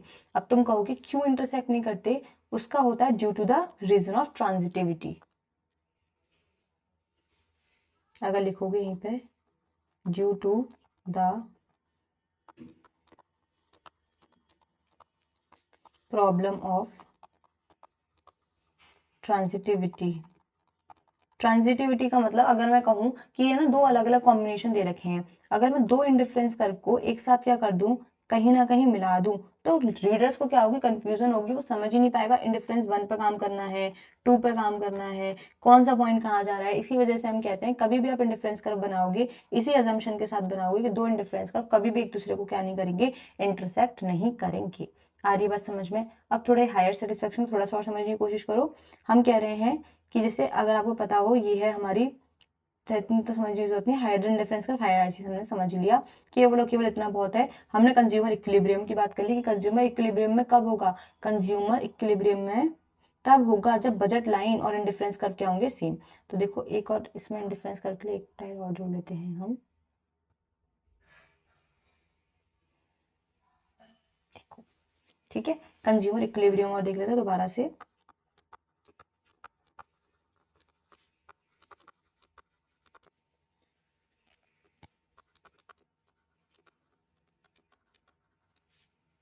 कंज्यूमर इक्विलिब्रियम में कब होगा, समझने की कोशिश करो। ये है उसकी बजट लाइन और ये है उसका इंडिफरेंस कर्व। तो हम कह रहे हैं इंडिफरेंस कर्व बजट लाइन जिस पॉइंट पर इंटरसेक्ट करेंगे कंज्यूमर वहीं क्या हो जाएगा, इक्विलिब्रियम में। आ रही है बात समझ में, चल सकते हैं, चलो आगे। ठीक है, अब है ना दो चीज और समझनी है, एक समझना है हमें परफेक्ट सब्स्टिट्यूट के केस में और एक समझना है हमें किसके केस में, परफेक्ट कॉम्प्लीमेंट्री गुड्स के केस में जो इंडिफरेंस कर्व है वो कैसा होगा। देखो सब्स्टिट्यूट के केस में, सब्स्टिट्यूट का मतलब या तो इस गुड्स को यूज कर लो या तो उस गुड्स को यूज कर लो, कोई दिक्कत नहीं है। इंडिफरेंस कर्व हमेशा आपको कैसा दिखाई देगा परफेक्ट सब्स्टिट्यूट के केस में, स्ट्रेट लाइन नजर आएगा। कैसा नजर आएगा, स्ट्रेट लाइन। यानी कि हम कह रहे हैं ये है गुड वाई, ये है गुड एक्स, इससे मिलने वाला सेटिस्फेक्शन सेम होगा। आप 10 यूनिट इसकी परचेस कर रहे हो, 2 यूनिट इसकी परचेस कर रहे हो, या 8 यूनिट इसकी परचेस कर रहे हो, 4 यूनिट इसकी परचेस कर रहे हो, तो हम कह रहे हैं या तो 10 और 2 परचेस कर लो, 8 और 4 परचेस कर लो, या फिर हम क्या कह रहे हैं 6 और 6 परचेस कर लो यूनिट, या फिर हम क्या कह रहे हैं आप यूनिट परचेस कर लो 4 और यहाँ पे हम कह रहे हैं 8, या फिर आप यहाँ पे यूनिट परचेस कर लो 2 और 10। ठीक है, तो हम कह रहे हैं मिलने वाला सेटिस्फेक्शन क्या होगा, बराबर। इंडिफरेंस कर्व परफेक्ट सब्स्टिट्यूट के केस में, किसके केस में, परफेक्ट सब्स्टिट्यूट के केस में जो इंडिफरेंस कर्व होता है वो कैसा होता है, स्ट्रेट लाइन। इस बात को भी लिख लेंगे, indifference curve in case of, in case of देखो एक तो है परफेक्ट सब्स्टिट्यूट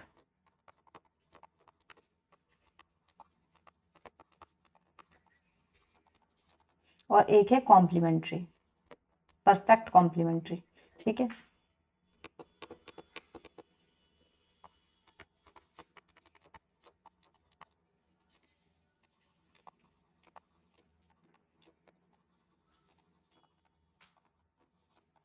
देखो परफेक्ट सब्स्टिट्यूट आपने समझ लिया तो कैसा होता है, स्ट्रेट लाइन।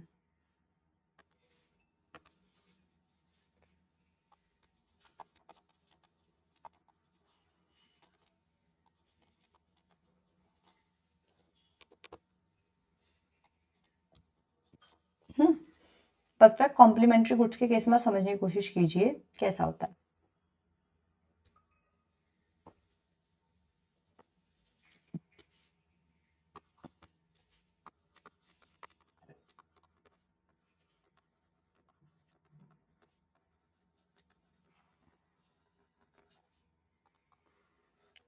देखिए परफेक्ट कॉम्प्लीमेंट्री गुड्स का मतलब क्या है, परफेक्ट कॉम्प्लीमेंट्री गुड्स का मतलब ऐसे गुड्स जिनको एक दूसरे की साथ ही यूज किया जा सकता है। अगर मैं कहूँ उनमें से किसी भी एक गुड्स को हटा दिया जाए तो उनका कंजम्पशन बिल्कुल बेकार हो जाता है, यानी कंज्यूम कर ही नहीं सकते। दो गुड्स ऐसे जिनको हम साथ में ही कंज्यूम कर सकते हैं, अलग कंज्यूम बिल्कुल ही नहीं कर सकते। जैसे कि अगर हम बात करते हैं pair of shoe, pair of shoe में हम कहते हैं दो पैर के जूते। अगर मैं क्या केवल ऐसा कर सकती हूँ कि एक पैर में जूता पहन के चली जाऊँ, दूसरे पैर में जूता ना पहनूं, यानी कि एक पैर में शू पहन लो दूसरे पैर में शू ना पहनूं, क्या ऐसा हो सकता है, नहीं।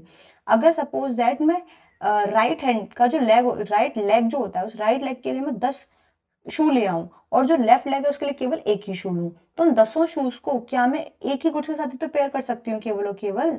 आ रही ना बात समझ में, उन 10 को मैं एक साथ तो क्या नहीं कर सकती, पेयर नहीं कर सकती किसी एक शू के साथ। तो कहीं ना कहीं ऐसे गुड्स होते हैं, कैसे गुड्स, परफेक्ट कॉम्प्लीमेंट्री गुड्स, जैसे पेयर ऑफ शू। इनके लिए जो इंडिफरेंस कर्व होता है वो कैसा होता है, ऐसा। अब आप कहोगे ये एल शेप का कर्व क्यों, समझने की कोशिश कीजिए। हम कह रहे हैं 10 शू है मेरे पास राइट लेग की और एक शू है मेरे पास लेफ्ट लेग का, मिलने वाला सेटिस्फेक्शन हमेशा मुझे वन पेयर ऑफ शू का मिलेगा। मुझे वन पेयर ऑफ शू से ज्यादा का सेटिस्फेक्शन नहीं मिल सकता, क्योंकि एक बार में मैं दोनों, एक पेयर को ही क्या कर सकती हूँ, दोनों पैर के जूतों को ही एक बार में पहन सकती हूँ। वो एक्स्ट्रा रखे हुए 10 जोड़ी जूते या एक्स्ट्रा रखे हुए 9 शू क्या हो जाएंगे, बेकार हो जाएंगे मेरे लिए, क्योंकि एक्स्ट्रा 9 शू से मिलने वाला सेटिस्फेक्शन मेरे लिए क्या है, बिल्कुल नहीं। आ रही है बात समझ में? इसी वजह से मैं क्या कहती हूँ कि परफेक्ट कॉम्प्लीमेंट्री गुड्स ऐसे होते हैं जिनको हम एक साथ ही कंज्यूम कर सकते हैं, बिना एक दूसरे की जगह हम उन्हें कंज्यूम कर ही नहीं सकते। साथ साथ में अगर मेरे पास परफेक्ट कॉम्प्लीमेंट्री गुड्स के केस में एक गुड्स की तो यूनिट एक ही है और बाकी गुड्स की जो यूनिट है बहुत सारी है, तो बहुत सारी यूनिट का कुछ नहीं हो सकता, उनसे मिलने वाला सेटिस्फेक्शन क्या होगा, नील। तो मुझे सेटिस्फेक्शन कैसे मिलेगा, सपोज दैट मेरे पास 4 लेफ्ट लेग के शूज हैं और 4 मेरे पास राइट लेग के शूज हैं, मिलने वाला सेटिस्फेक्शन केवल और केवल इतना ही होगा। अब इस 4 के साथ चाहे कितने भी क्या मिल जाए, मुझे एक्स्ट्रा राइट लेग के शू मिल जाए, उससे मिलने वाला सेटिस्फेक्शन इंक्रीज नहीं होगा। इस 4 के साथ भी मुझे कितने भी लेफ्ट लेग के शूज मिल जाए, सेटिस्फेक्शन इंक्रीज नहीं होगा। परफेक्ट कॉम्प्लीमेंट्री के केस में सेटिस्फेक्शन हमेशा क्या रहेगा, सेम। आ रही है बात समझ में? इतनी बात समझ में आ गई? तो परफेक्ट के केस में क्या होता है, एल शेप। ठीक है, आ रही है बात समझ में?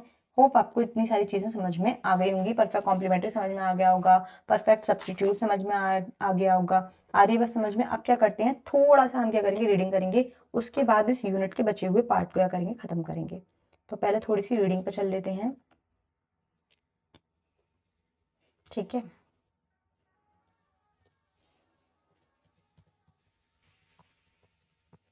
यहाँ तो हमने पढ़ लिया था, एप्लीकेशन लिमिटेशन रह गई थी, इंडिफरेंस कर्व की रह गई थी ना, इंडिफरेंस कर्व तो पढ़ लिया था, कंज्यूमर सरप्लस पढ़ लिया था, application concept of consumer surplus पढ़ लिया था, लिमिटेशन पढ़ लिया था, इंडिफरेंस कर्व एनालिसिस यहाँ से रह गया है।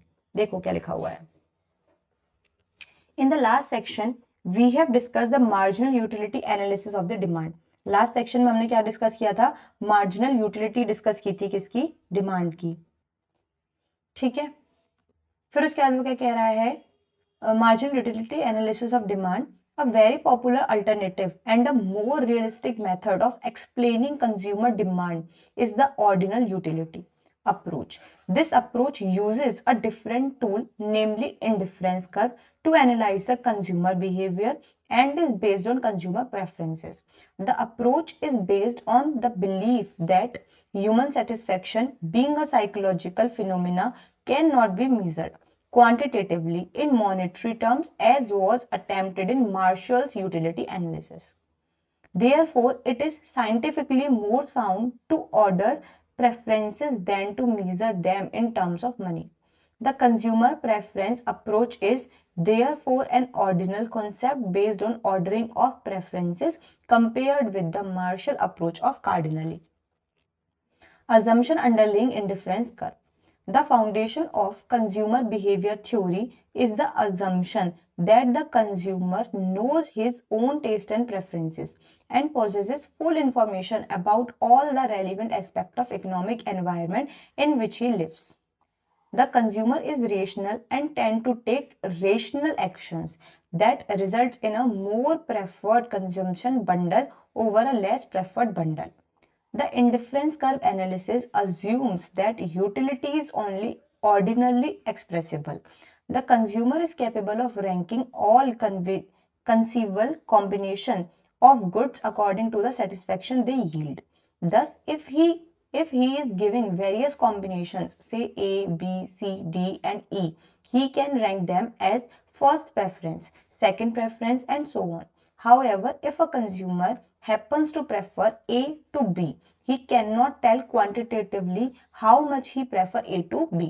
यानी केवल और केवल अगर कंज्यूमर ये कहता है कि मुझे ए यूनिट ज्यादा अच्छी लगती है बी से, मैं ए को प्रेफर करता हूं, तो कितना प्रेफर करता है वो ये नहीं बता पाता। आ रही बात समझ में? Consumer choices are assumed to be transitive. If a consumer prefer combination A to B and B to C, then he must prefer combination A to C. यानी कि अगर वो ए को ज्यादा प्रेफर करता है बी से और बी को ज्यादा प्रेफर करता है सी से, तो कहीं ना कहीं उसको ए को ज्यादा प्रेफर करना चाहिए सी से। In other word, he has a consistent consumption pattern. If a combination A has more commodities than combination B, then A must prefer to B, यानी कि अगर ए में ज्यादा कॉमोडिटीज है बी में कम, तो कहीं ना कहीं कोई पर्सन ए को ही ज्यादा क्या करेगा, चूज करेगा।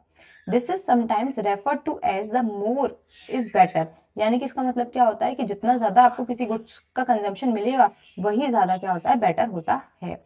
और अजम्पशन ऑफ नॉन सेटिएशन, ठीक है, आर्य समझ में। आगे कहता है indifference curve, the ordinal analysis of demand. Here we will discuss the one given by the Hicks and Allen is based on indifference curve which represent the consumer's preference graphically. An indifference curve is a curve which represent all those combination of goods which give same satisfaction to the consumer. Since all the combination on an indifference curve give equal satisfaction to the consumer is completely indifferent among them, or it represents the set of all bundles of goods that a consumer will view as being equal desirable. In other words, since all the combination provide the same level of satisfaction, the consumer prefer them equally. यानी कि हर जो combination है वो equal satisfaction provide कर रहा है, तो consumer कहीं ना कहीं उस हर कॉम्बिनेशन को इक्वली ट्रीट करेगा, क्योंकि हर कॉम्बिनेशन से मिलने वाला सेटिस्फेक्शन कैसा है, बराबर है। And does not mind which combination he gets. An indifference curve is also called iso utility curve और iso utility equal utility curve, यानी कि same utility curve. To understand indifference curve, let us consider the example of a consumer who has 1 unit of food and 12 units of clothing. Now we ask the consumer how many units of clothing he is prepared to give up to get an additional unit of food. हम उससे पूछना चाह रहे हैं कि आप कितने clothes को सेक्रीफाइस करना चाहोगे फूड को क्या करने के लिए, गेन करने के लिए, so that this level of satisfaction does not change. Suppose the consumer say that is he is ready to give 6 units of clothing to get an additional unit of food. We have then two combination of food and clothing जो कि क्या कर रहे हैं, same satisfaction provide कर रहे हैं। Combination ए जिसमें क्या है 1 यूनिट ऑफ फूड है और 12 यूनिट ऑफ क्लॉथिंग है, और कॉम्बिनेशन बी जिसमें 2 यूनिट ऑफ फूड है और 6 यूनिट ऑफ क्लॉथिंग है। Similarly, by asking the consumer further how much of clothing he will be prepared to forego for successive increment in his stocks of food so that his level of satisfaction remains unaltered, we get various combination as given in table number 8.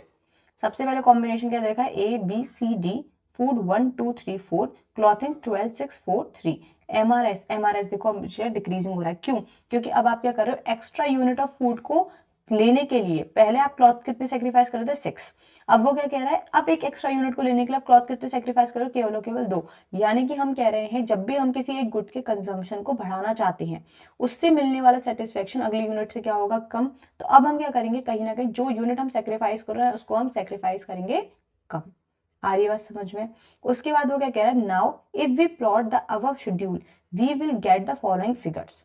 In figure number 17 an indifference curve IC is drawn by plotting the various combination given in the indifference schedule. The quantity of the food is measured on the x-axis and the quantity of clothing on the y-axis. As in indifference schedule, the combination lying on an indifference curve will give the consumer the same level of satisfaction.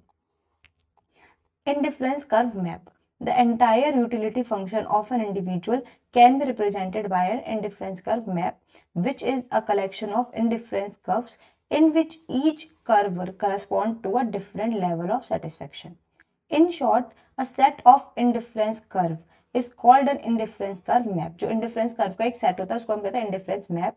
Each indifference curve is a set of points and each point share a common level of utility.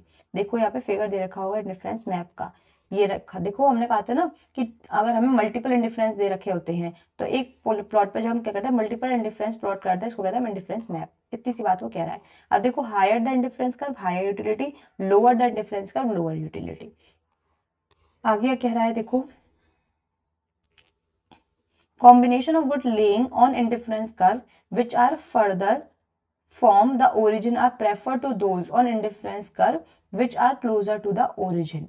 Moving upward and to the right from one indifference curve to the next represent an increase in utility, and moving down to the left represent a decrease. An indifference curve map thus depict the complete picture of consumer taste and preferences। तो वो कह रहा है आप जब एक indifference curve से ऊपर जाओगे तो वो होता है हमारा ज्यादा सेटिस्फेक्शन मिलता है, और उस इंडिफरेंस कर्व से जब नीचे आओगे तो कम सेटिस्फेक्शन मिलता है। In figure number 18 an indifference curve map of a consumer is shown which consists of three indifference curves. We have marked good X on X-axis and good Y on Y-axis. It should be noted that while the consumer is indifferent among the combination laying on the same indifference curve, he certainly preferred the combination on the higher indifference curve to the combination laying on a lower indifference curve. Because a higher indifference curve signifies a higher level of satisfaction. Thus, while all combination on indifference curve give him the same satisfaction, all combination laying on indifference 2 give him greater satisfaction than those laying on indifference curve 1. यानी कि 1 से ज्यादा satisfaction कहाँ मिलेगा? 2 पे। वो इतना कह रहा है। Marginal rate of substitution MRS. MRS की अगर हम बात करें फॉर्मूला क्या होगा? एक फॉर्मूला होगा delta good Y divide by delta good X, यानी कि good sacrifice divide by good gain, और दूसरा होता है MU X divide by MU Y. आगे, the marginal rate of substitution is the rate at which consumer is prepared to exchange good X and Y, holding the level of satisfaction constant.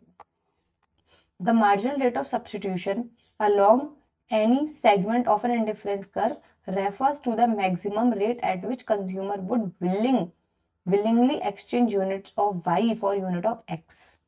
The MRS at any point on indifference curve is equal to the slope of the curve at that point। ठीक है, यानी कि जो MRS है वो कहीं ना कहीं किसके बराबर होता है? स्लोप के बराबर होता है।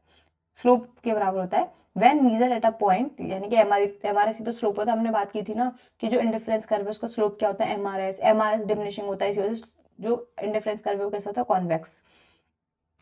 When measured at a point, the MRS XY tells us maximum rate a consumer would willingly trade good Y for a infinitesimal bit more of a good Y. Consider table number 8. In the beginning, the consumer is consuming 1 unit of food and 12 units of clothing. Consequently, he gives up 6 units of clothing to get an extra unit of food. His level of satisfaction remaining the same. The MRS here is 6. Likewise, when he moves from B to C and C to D in his indifference schedule, the MRS are 2 and 1 respectively. Thus, we can define MRS of X for Y as the amount of Y whose loss can just be compensated by a unit of good X gain in such a manner that the level of satisfaction remains the same. आ रही बात समझ में? देखो, पहले हम क्या कहते हैं 12 यूनिट किसकी परचेज कर रहे थे? Y की, और 1 यूनिट किसकी परचेज कर रहे थे? X की। अब हमने क्या कर दिया? Y की यूनिट को कम कर दिया, कितना कर दिया? 6। अब इस 6 यूनिट पे हम कितनी यूनिट परचेज कर रहे हैं? X की 2। आ रही बात समझ में? बस इतनी सी बातें बता रहे हैं। We notice that MRS is falling, that is, as the consumer has more and more unit of good food, the trade-off or rate of substitution becomes smaller and smaller.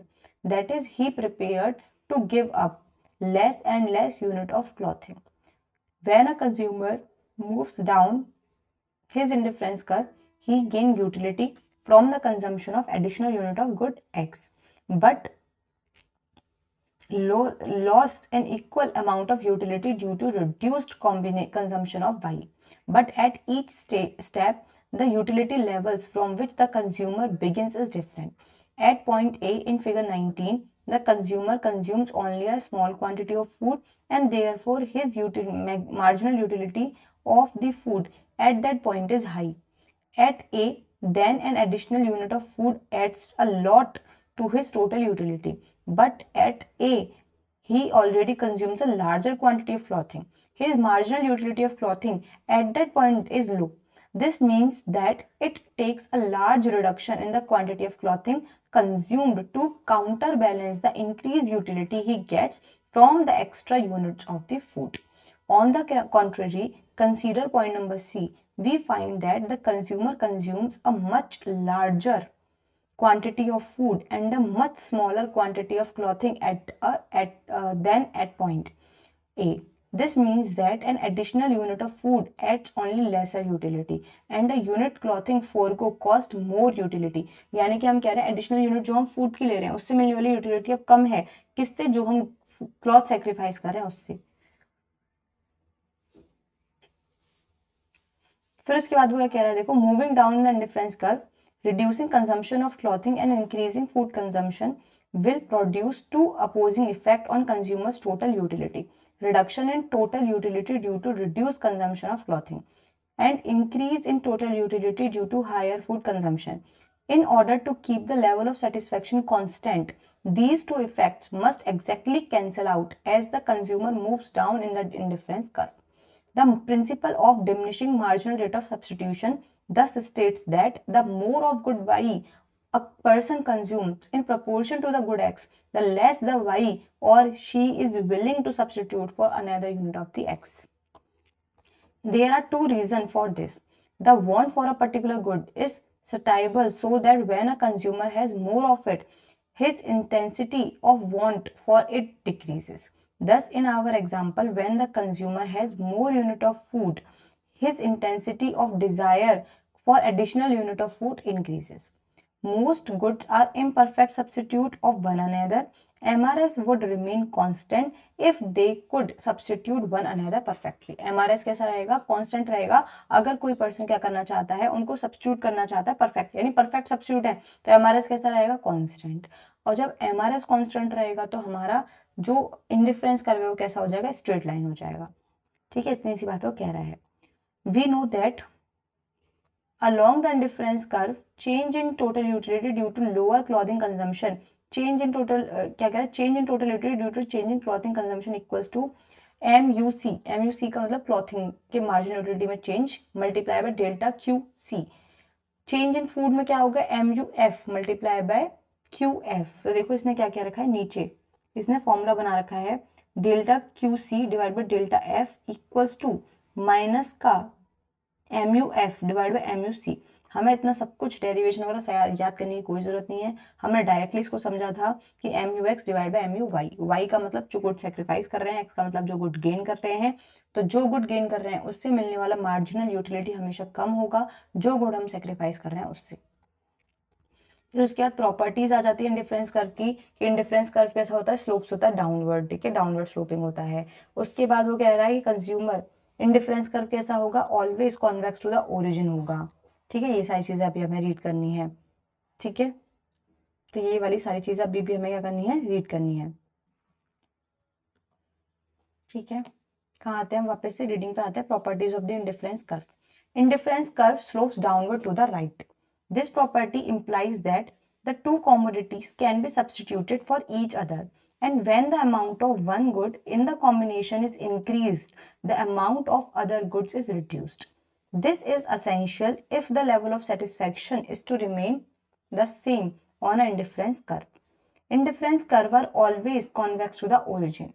It has been observed that as more and more of one commodity X is substituted for another Y, the consumer is willing to part with less and less of the commodity being substituted.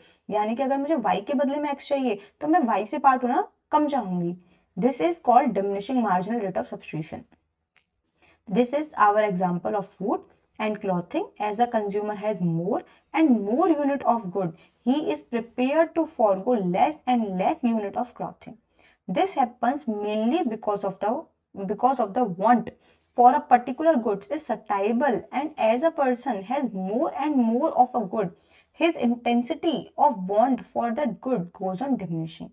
In other words, the subjective value attached to the additional quantity of a commodity decreases fast in relation to the other commodity whose total quantity is decreasing. This diminishing marginal rate of substitution gives convex shape to the indifference curve. ठीक है, इसी की वजह से shape कैसी होती है? Convex. किसकी वजह से? डिमिनिशिंग MRS की वजह से. However, these two extreme situations when two goods are perfect substitute for each other, इस केस में क्या होगा? इस केस में हम कहते हैं MRS कांस्टेंट होता है, इसलिए स्ट्रेट लाइन होती है. The consumer is completely indifferent. Consumer को कोई फर्क नहीं पड़ता कि आप गुड X यूज करो, गुड Y यूज करो, as to which to consume, and is willing to exchange one unit of X for one unit of Y. His indifference curve for these two goods are therefore straight parallel line with a constant slope along the curve, or the indifference curve has a constant MRS. Goods are perfect complements when a consumer is interested in consuming these. only in fixed proportion. When two goods are perfect complementary goods, the consumer consumes only bundles like A and B in figures, in which both X and Y in equal proportion. With a bundle like A or B, he will not substitute X for Y because an extra price of the other good other good is worthless for him. The reason is that neither an additional left shoe or a right shoe without a paired one of each adds to his total utility. हम कह रहे हैं एक left पैर का शू है, एक right leg का शू है. तो राइट लेग के अगर आप 10 शू ले आओ और लेफ्ट लेग का आपके पास केवल एक शू है, तो वो जो एक्स्ट्रा आपके पास राइट लेग के 9 शूज हैं, उससे मिलने वाला सेटिस्फेक्शन क्या होगा? 0, क्योंकि आप उस 9 शूज को कहीं भी पहन के जा ही नहीं सकते. आ रही है बात समझ में? आगे क्या कह रहा है देखो. The reason is that neither an additional left shoe क्या करेगा? ऐड करेगा total utility. In such case, indifference curve will consist of two straight lines with a right angle bent which is convex to the origin, or in the other word, it will be L shaped. A very interesting fact about this is that in the case of perfect complements, the marginal rate of substitution is undefined because an individual's presence do not allow any substitution between the two goods. क्योंकि जो individual की जो preference है वो कहीं भी क्या नहीं करती, दो गुड्स के बीच में कोई भी सब्सटीट्यूशन क्या नहीं करती, अलाउ नहीं करती. देखो ये देखें सब्सटीट्यूट गुड्स के केस में और कॉम्प्लीमेंट गुड्स के केस में क्या इंडिफरेंस कर्व. देखो इंडिफरेंस कर्व सेम सेटिस्फेक्शन मिलेगा आपको, चाहे आप क्या करो एक गुड की परचेज कर रहे हो, चाहे कितना भी सारी एडिशनल यूनिट आप क्या कर लो, कंज्यूम करो. किसी जैसे हम कह रहे हैं राइट लेग के आप 10 शू ले आए, मिलने वाला सेटिस्फेक्शन क्या होगा? बराबर. ठीक है. और हम कह रहे हैं कि अब इसको अगर इंक्रीज करना है तो आपको क्या करना पड़ेगा? दोनों के ही कंजम्पशन का करना पड़ेगा, इंक्रीज करना पड़ेगा. Indifference curve can never intersect each other. देखो क्या कह रहा है, ये वाला बहुत इंपॉर्टेंट पॉइंट है. जो क्या कह रहा है कि two indifference curve will intersect each other although it is not necessary that they are parallel to each other. No indifference curve will intersect each other, है ना. कोई इंडिफरेंस कर्व एक दूसरे को इंटरसेक्ट नहीं कर सकता. In case of intersection the relationship becomes illogical, logically absurd, because it would show that higher and lower levels are equal. क्योंकि IC1 है, IC2 है, यहाँ पे सेटिस्फेक्शन ज्यादा होता है और ये रिप्रेजेंट कर रहा है सेम सेटिस्फेक्शन होता है. The property will be clear from the figure number 21. In figure number 21, IC1 and IC2 intersect at A. Since A and B lies on IC1, they give same satisfaction to the consumer. Similarly, since A and C lies on IC2, they give same satisfaction to the consumer. This implies that combination B and C are equal in terms of satisfaction. But a glance will show that this is an absurd conclusion because certainly combination C is better than combination B. देखो A है, B है और C है, तो देखो कहीं ना कहीं आप कह रहे हो कि A से मिलने वाला सेटिस्फेक्शन, बी से मिलने वाला सेटिस्फेक्शन, सी से मिलने वाला सेटिस्फेक्शन सेम है. पर कहीं ना कहीं आप क्या देख पाओगे, देखो ऐसा वाला है ना, हम प्लॉट करके देखते हैं और आपको बताते हैं कि क्यों ऐसा कहा जा रहा है. देखो एक बार है ना हम चेक करते हैं इसको कि क्यों हम ऐसा कह रहे हैं कि सी से मिलने वाला सेटिस्फेक्शन क्या होगा? ज्यादा होगा.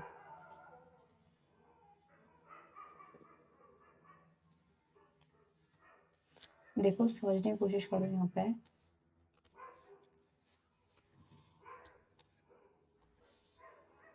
एक IC आपको दे रखा है ऐसे और एक IC दे रखा है आपको ऐसे. एक IC दे रखा है, ठीक है. एक सेकंड और देख लेते हैं कैसे दे रखा है.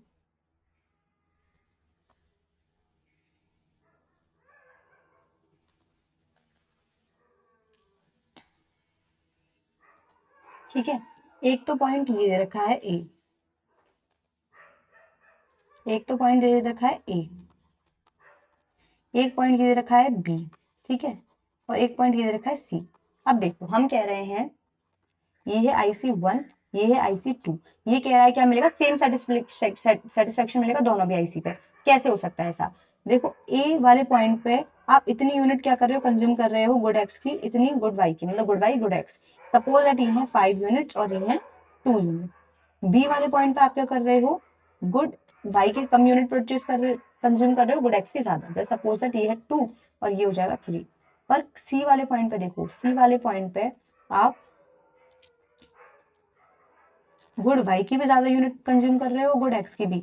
यहाँ सपोज दैट ये है 3 और यहाँ ये है 5, तो आप क्या कर रहे हो, देखो दोनों की ही क्या कर रहे हो, कहीं ना कहीं ज्यादा यूनिट को आप क्या कर रहे हो, कंज्यूम कर रहे हो। तो इस केस में हम कहते हैं जब दोनों की ही ज्यादा यूनिट कंज्यूम कर रहे हो तो मिलने वाला सेटिस्फेक्शन सारे ही गुड से बराबर नहीं हो सकता।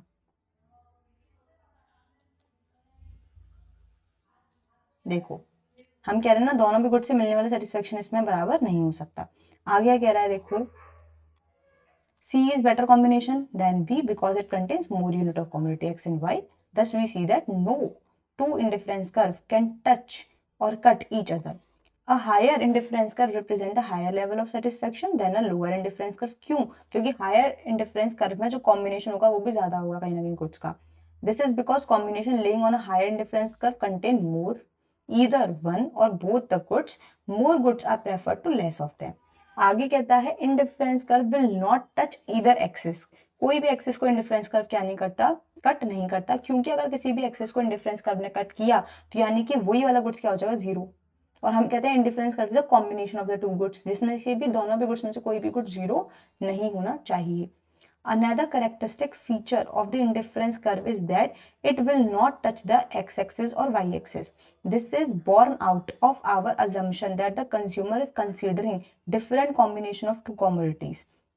If an indifference curve touches the y-axis at a point P, as shown in the figure 22, it means that the consumer is satisfied with OP. Unit of Y commodity and zero unit of X commodity, यानी कि वो कह रहा है consumer एक goods की zero unit consume कर रहा है, एक गुड्स की ज्यादा यूनिट कंज्यूम कर रहा है। फिर उसके बाद this is contrary to our assumption at the consumer wants both commodities although in smaller or larger quantities, therefore indifference curve will not touch either of the x axis or y axis. आ रही है समझ में? Axis की spelling से confuse मत होना, यहाँ ax ex है, यहाँ ax is है, कुछ फर्क नहीं पड़ रहा उससे, है ना। आपके तो वैसे भी एमसीक्यू है, कुछ नहीं लिख के आना। आगे कहता है बजट लाइन। बजट लाइन में क्या कहता है, देखो from the ordinal utility analysis discussed above we have understood one part of person consumption behaviour, namely consumer preference. Consumer preference ज्यादा किसे देता है। Higher indifference curve shows a higher level of satisfaction than a lower one. Therefore, a consumer in his attempt to maximize satisfaction will try to reach the highest possible indifference curve. This is his pursuit of buying more and more goods and thus obtaining more and more satisfaction. He has to work under two constraints. First, he has to pay the price for the goods, and second, he has limited money income with which to purchase the goods. Consumers maximize their well-being subject to constraints. The most important constraint all of us face is deciding what to consume in the budget constraint. In other words, consumer almost always have limited income, which constrains how much they can consume. A consumer's choices are limited by the budget available to him. As we know, his total expenditure for the goods and services can fall short of the budget constraint, but may not exceed it. Algebraically, we can write the budget constraint. Budget constraint का मतलब क्या है कि budget से अगर बाहर चल, मतलब हमें बजट में ही रहना है, बजट के बाहर नहीं जाना है। ऑफ द टू गुड्स के बजट कॉन्स्टेंट यानी बजट में अगर हम रहेंगे तो price of x multiply by quantity of x plus price of Y multiply by quantity of y, दोनों मिला के क्या होना चाहिए, कम होना चाहिए या बराबर होना चाहिए, बजट के ज्यादा नहीं होना चाहिए। आगे कहता है where px and py are the prices of the good x and y, qx and qy are the quantity of the good x and y chosen, and b is the total money available to the consumer. The requirement illustrated by the equation above that a consumer must choose a consumption bundle that costs no more than his or her income is known as consumer's budget constraint. A consumer's consumption possibilities are set of all consumption bundle that can be consumed given the consumer's income and prevailing prices. We assume that the consumer in our analysis uses up his entire nominal income to purchase the commodity so that his budget constant is. तो हम इसी वजह से कहते हैं कि हम ये assumption लेके चलते हैं कि जो कंज्यूमर है अपने एंटायर इनकम को खर्च कर देता है, इसी वजह से बजट कॉन्स्टेंट होता है हमारे पास। The following table shows the combination of ice creams and chocolates a consumer can buy spending the entire fixed money income of ₹100 with the prices of ₹20 and 10 respectively. ये है आइसक्रीम, ये है चॉकलेट, ये है ABCDE, ठीक है। कॉम्बिनेशन में 0, 10, 1, 8, 2, 6, 3, 4, 4, 2, 5, 0.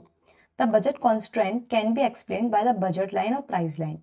In simple word, a budget line shows all those combination of two goods which the consumer can buy, spending his given money income on the two goods at their given prices.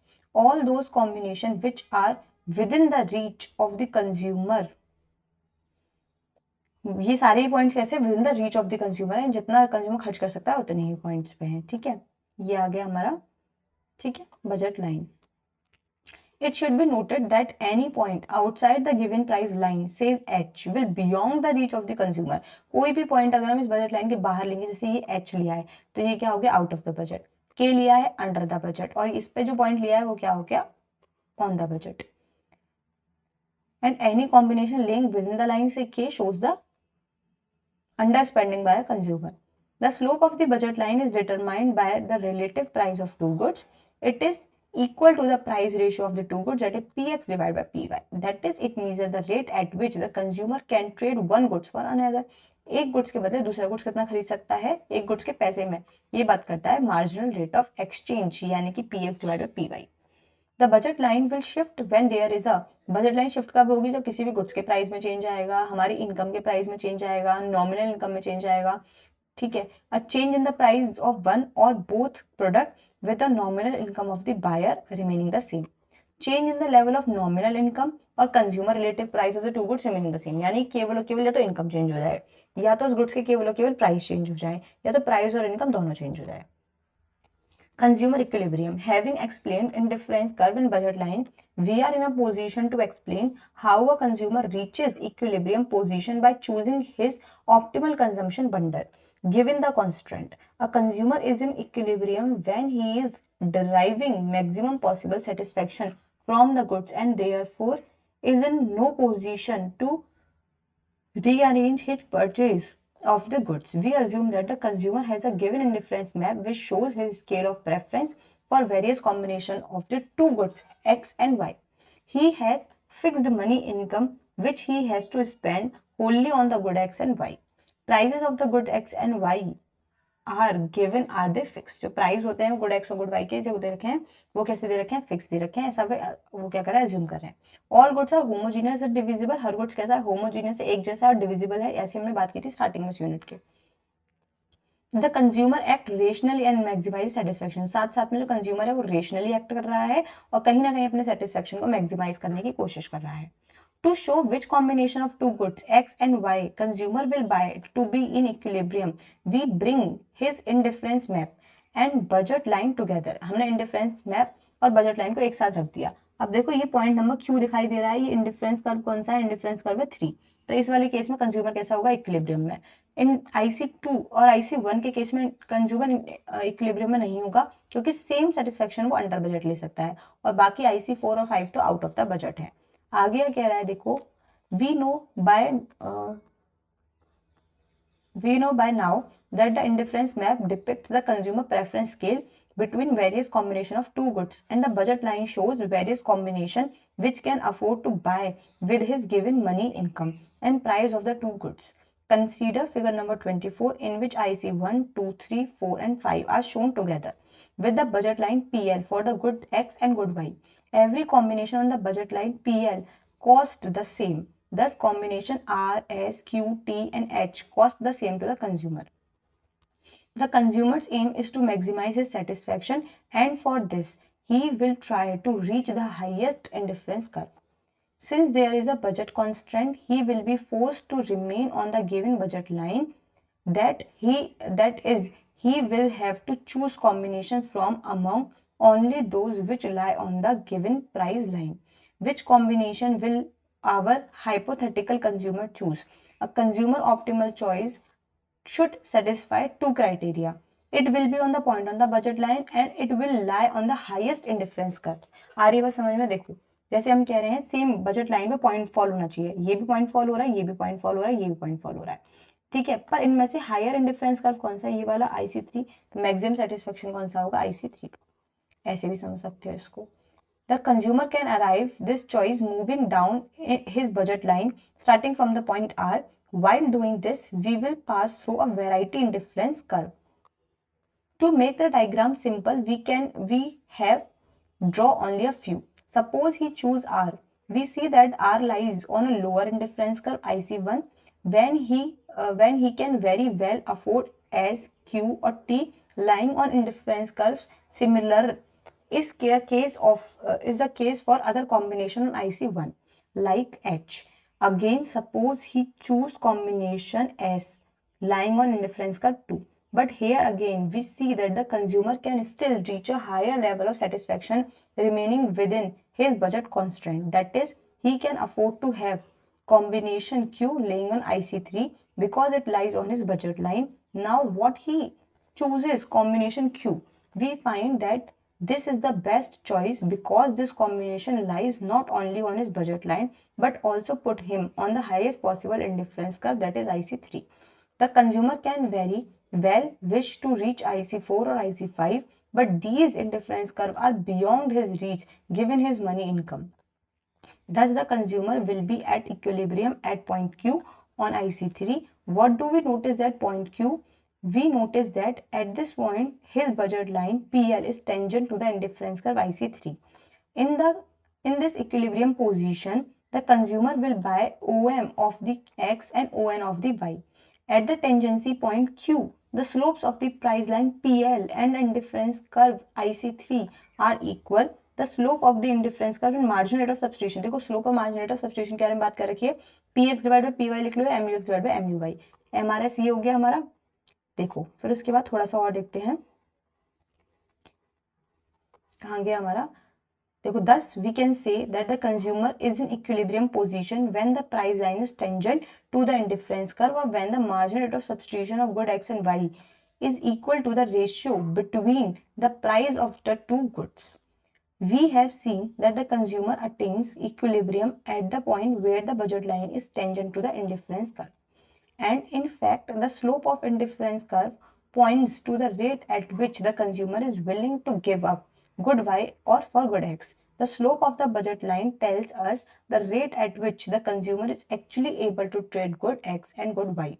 When both these are equal, he will be maximizing his satisfaction given the constraint. The indifference curve analysis is superior to the utility analysis. It dispenses with the assumption of measurability of utility. It studies more than one commodity at a time. It does not assume constancy of marginal utility of money. It segregates income effect from the substitution effect. इसने income effect को substitution effect से अलग कर दिया, इसने कहीं ना कहीं assumption Lee measurability of the utility की, और साथ साथ में बहुत multiple commodity को एक टाइम में इसने करा analyze किया। ये था हमारा इंडिफरेंस कर्व।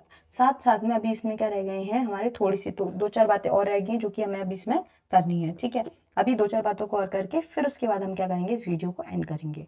अभी थोड़ा सा टॉपिक रह गया है।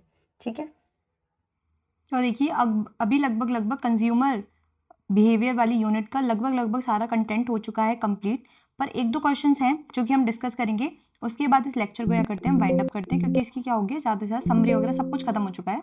तो थोड़ा सा रिवीजन करेंगे और एक दो क्वेश्चन है जो मैं पूछूंगी आप लोगों से, फिर उसके बाद इस लेक्चर को खत्म करेंगे।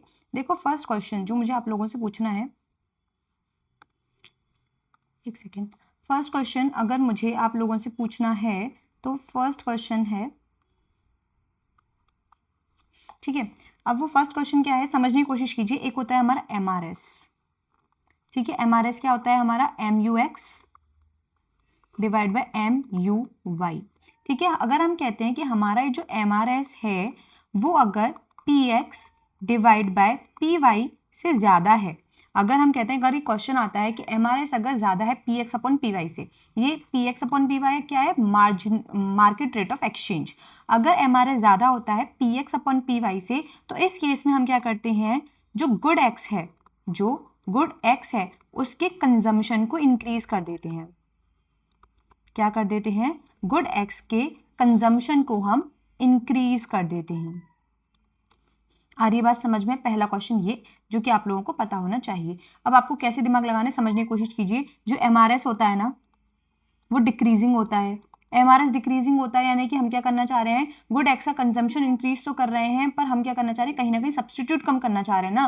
किसको किसको सब्सटीट्यूट कम करना चाह रहे हैं हम, गुड वाई को। आपको बस इसी तरीके से दिमाग लगाना है कि कहीं ना कहीं MRS अगर ज्यादा होता है हम कंजम्पशन इंक्रीज करेंगे गुड एक्स का, बस। दूसरी बात अगर आपको पता हो कि जो MRS है अगर वो कम होता है किससे, PX अपॉन PY से, इस केस में हम क्या करते हैं, गुड एक्स के कंजम्पशन को डिक्रीज कर देते हैं। क्या कर देते हैं, गुड एक्स के कंजम्पशन को डिक्रीज कर देते हैं। बस ये दो तीन चीजें आप लोगों को पता होनी चाहिए थी। एक, अगर MRS क्या होता है, ज्यादा होता है PX अपॉन PY से, तो गुड एक्स के कंजम्पशन को हम इंक्रीज करते हैं। और अगर MRS क्या होता है, कम होता है PX अपॉन PY से, इस केस में हम गुड एक्स के कंजम्पशन को डिक्रीज करते हैं। ये इंक्रीज और डिक्रीज पता होना चाहिए आपको। साथ साथ में जो इंडिफरेंस कर्व हम बहुत देर से पढ़ रहे हैं, इस इंडिफरेंस कर्व का अगर हम बात करें, दूसरा एक नाम होता है, इस इंडिफरेंस कर्व का दूसरा नाम होता है आइसो यूटिलिटी कर्व। क्या होता है इसका दूसरा नाम, iso utility, iso utility curve. आ रही बात समझ में? इस इंडिफरेंस कर्व का दूसरा नाम क्या होता है, आइसो यूटिलिटी। आइसो यूटिलिटी यानी कि same utility at each point. आ रही बात समझ में? अब क्या करते हैं, कंज्यूमर बिहेवियर की यूनिट का थोड़ा सा क्या कर लेते हैं, रिवीजन कर लेते हैं, फिर इस लेक्चर को क्या करेंगे, वाइंड अप करेंगे। समझने की कोशिश कीजिए। सबसे पहले हमने कंज्यूमर बिहेवियर समझा। कंज्यूमर का बिहेवियर क्या होता है, उसे क्या चाहिए रहता है, ज्यादा से ज्यादा सेटिस्फेक्शन चाहिए रहता है। अगर वो कितने भी रुपए खर्च कर रहा है, उसे सेटिस्फेक्शन कैसा चाहिए, बहुत ज्यादा सेटिस्फेक्शन चाहिए उसे, यानी मैक्सिमम सेटिस्फेक्शन चाहिए। अब हम बात करते हैं कि सेटिस्फेक्शन हम कैसे मेजर करें। उसकी दो अप्रोचेज होती हैं, एक होती है कार्डिनल अप्रोच, एक ऑर्डिनल अप्रोच। कार्डिनल अप्रोच और ऑर्डिनल अप्रोच में क्या डिफरेंस होता है, कार्डिनल अप्रोच में हम सेटिस्फेक्शन को मेजर कर सकते हैं, क्वांटिफाइबल होता है हमारा सेटिस्फेक्शन। पर ऑर्डिनल अप्रोच में हम सेटिस्फेक्शन को क्वांटिफाई नहीं कर सकते, मेजर नहीं कर सकते। कार्डिनल अप्रोच दी थी एल्फ्रेड मार्शल ने, ऑर्डिनल अप्रोच दी थी हिक्स एंड एलन ने। जब हम क्या कर सकते हैं, यूटिलिटी यानी सेटिस्फेक्शन को क्या कर सकते हैं, मेजर कर सकते हैं, तो उसको हम कहते हैं, उसकी यूनिट्स को कहते हैं यूटिल्स। अब यूटिल्स में समझने की कोशिश कीजिए। एक होता है हमारा मार्जिनल यूटिलिटी, एक होता है हमारा टोटल यूटिलिटी। टोटल यूटिलिटी यानी कि जितने भी गुड्स हमने कंज्यूम किए हैं उनसे टोटलिटी में हमें कितनी यूटिलिटी रिसीव हुई। मार्जिनल यूटिलिटी का मतलब होता है जितने भी गुड्स हमने कंज्यूम किए हैं, हर एडिशनल यूनिट कंज्यूम करने से एडिशनल कितनी यूटिलिटी रिसीव हुई, वो बात करता है मार्जिनल यूटिलिटी। समझने की कोशिश कीजिए, जब भी आप किसी गुड्स की एडिशनल यूनिट को कंज्यूम करोगे, मिलने वाला सेटिस्फेक्शन हमेशा पहली यूनिट के मुकाबले कम होगा। इतनी बात समझ में आ रही है? ये हो गया मार्जिनल यूटिलिटी, टोटल यूटिलिटी। फिर उसके बाद हमने बात की थी मार्जिनल यूटिलिटी, टोटल यूटिलिटी के फॉर्मूले की। टोटल यूटिलिटी का फॉर्मूला होता है समेशन ऑफ द MU, और मार्जिनल यूटिलिटी का फॉर्मूला होता है TUN माइनस TUN माइनस 1, और दूसरा फॉर्मूला होता है delta TU divide by delta U यानी कि यूनिट्स या डेल्टा N। अब देखिए इनका रिलेशन बहुत ज़्यादा इंपॉर्टेंट है कि MU अगर डिक्रीजिंग, MU तो हमेशा डिक्रीजिंग होता है, MU पॉजिटिव है तो TU क्या होगा, इंक्रीज होगा at a decreasing rate. MU अगर जीरो है तो TU मैक्सिमम होगा, और अगर MU क्या है, नेगेटिव है तो TU क्या होगा, डिक्रीज होगा। इतनी बातें याद रखनी है। फिर हमने मैंगो का एग्जाम्पल लिया था। फिर उसके बाद दो तीन एग्जाम्पल इलस्ट्रेशन बहुत इंपॉर्टेंट थे। जिस बच्चे ने ढंग से इलस्ट्रेशन ना देखे हो, वीडियो को रिवाइंड करके क्या कर दीजिएगा, सारे इलस्ट्रेशन को देख लीजिएगा। ये वाला वेरी इंपॉर्टेंट वाला इलस्ट्रेशन था। साथ में हम चलते हैं आगे। हमने बात की थी किसकी, किंडर जॉय की, कंज्यूमर मैक्सिमम करने की सेटिस्फेक्शन को। देखिए ये देखिए, कंज्यूमर इक्विलिब्रियम में कब होता है, जब उसको अपनी एंटायर इनकम को खर्च कर देता है और उसका सेटिस्फेक्शन कैसा होता है, मैक्सिमम।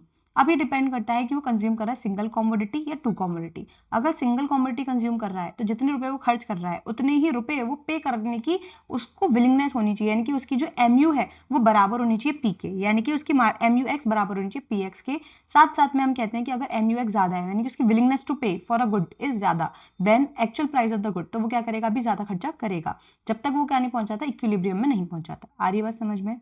इसके लिए क्या लिया था हमने, ये वाला ग्राफ देखा था कि यहाँ पे क्या होता है कि अगर आप देखो अब वाला पार्ट क्या होता है, कंज्यूमर सरप्लस, बिलो वाला पार्ट लॉस। इसमें ही है ना, एक चीज और देखते हैं हम, एक चीज और समझने की कोशिश कीजिए, जैसे कि समझने की कोशिश कीजिए। ये है हमारा ग्राफ, हमने बात की, ये है प्राइस, ठीक है, ये है प्राइस, और ये है ए यानी कि अगर मैं बात करूं एबिलिटी टू पे, या फिर ये कह दूं कि मैं MUX है, और ये है मेरा PX। MUX सपोज दैट 10 रुपए का है, PX सपोज दैट 8 रुपए का है। आ रही बात समझ में? ये 2 रुपए का क्या हो जाएगा, ₹2 का क्या हो जाएगा सरप्लस। हमने ऐसी कोई बात की थी क्या इस वाली यूनिट में? नहीं की ना, ठीक है। ये हो जाएगा हमारा ₹2 का सरप्लस। सपोज दैट ये क्वांटिटी है जितने मैं परचेज करना चाह रही हूँ। अब अगर ये जो प्राइस है वो कम हो जाए, ये जो प्राइस है वो और कम हो जाए और घट के रह जाए केवल इतना, ठीक है। तो यानी कि अब देखिए नया प्राइस कितना है, ये है मेरा P1 और ये है सपोज दैट 6। पहले कंज्यूमर सरप्लस कितना था, पहले कंज्यूमर सरप्लस था ये वाला पार्ट, ठीक है। अब कंज्यूमर सरप्लस बढ़ जाएगा और कंज्यूमर सरप्लस बढ़ के कितना हो जाएगा, पूरा यहां से लेके यहां तक वाला पार्ट।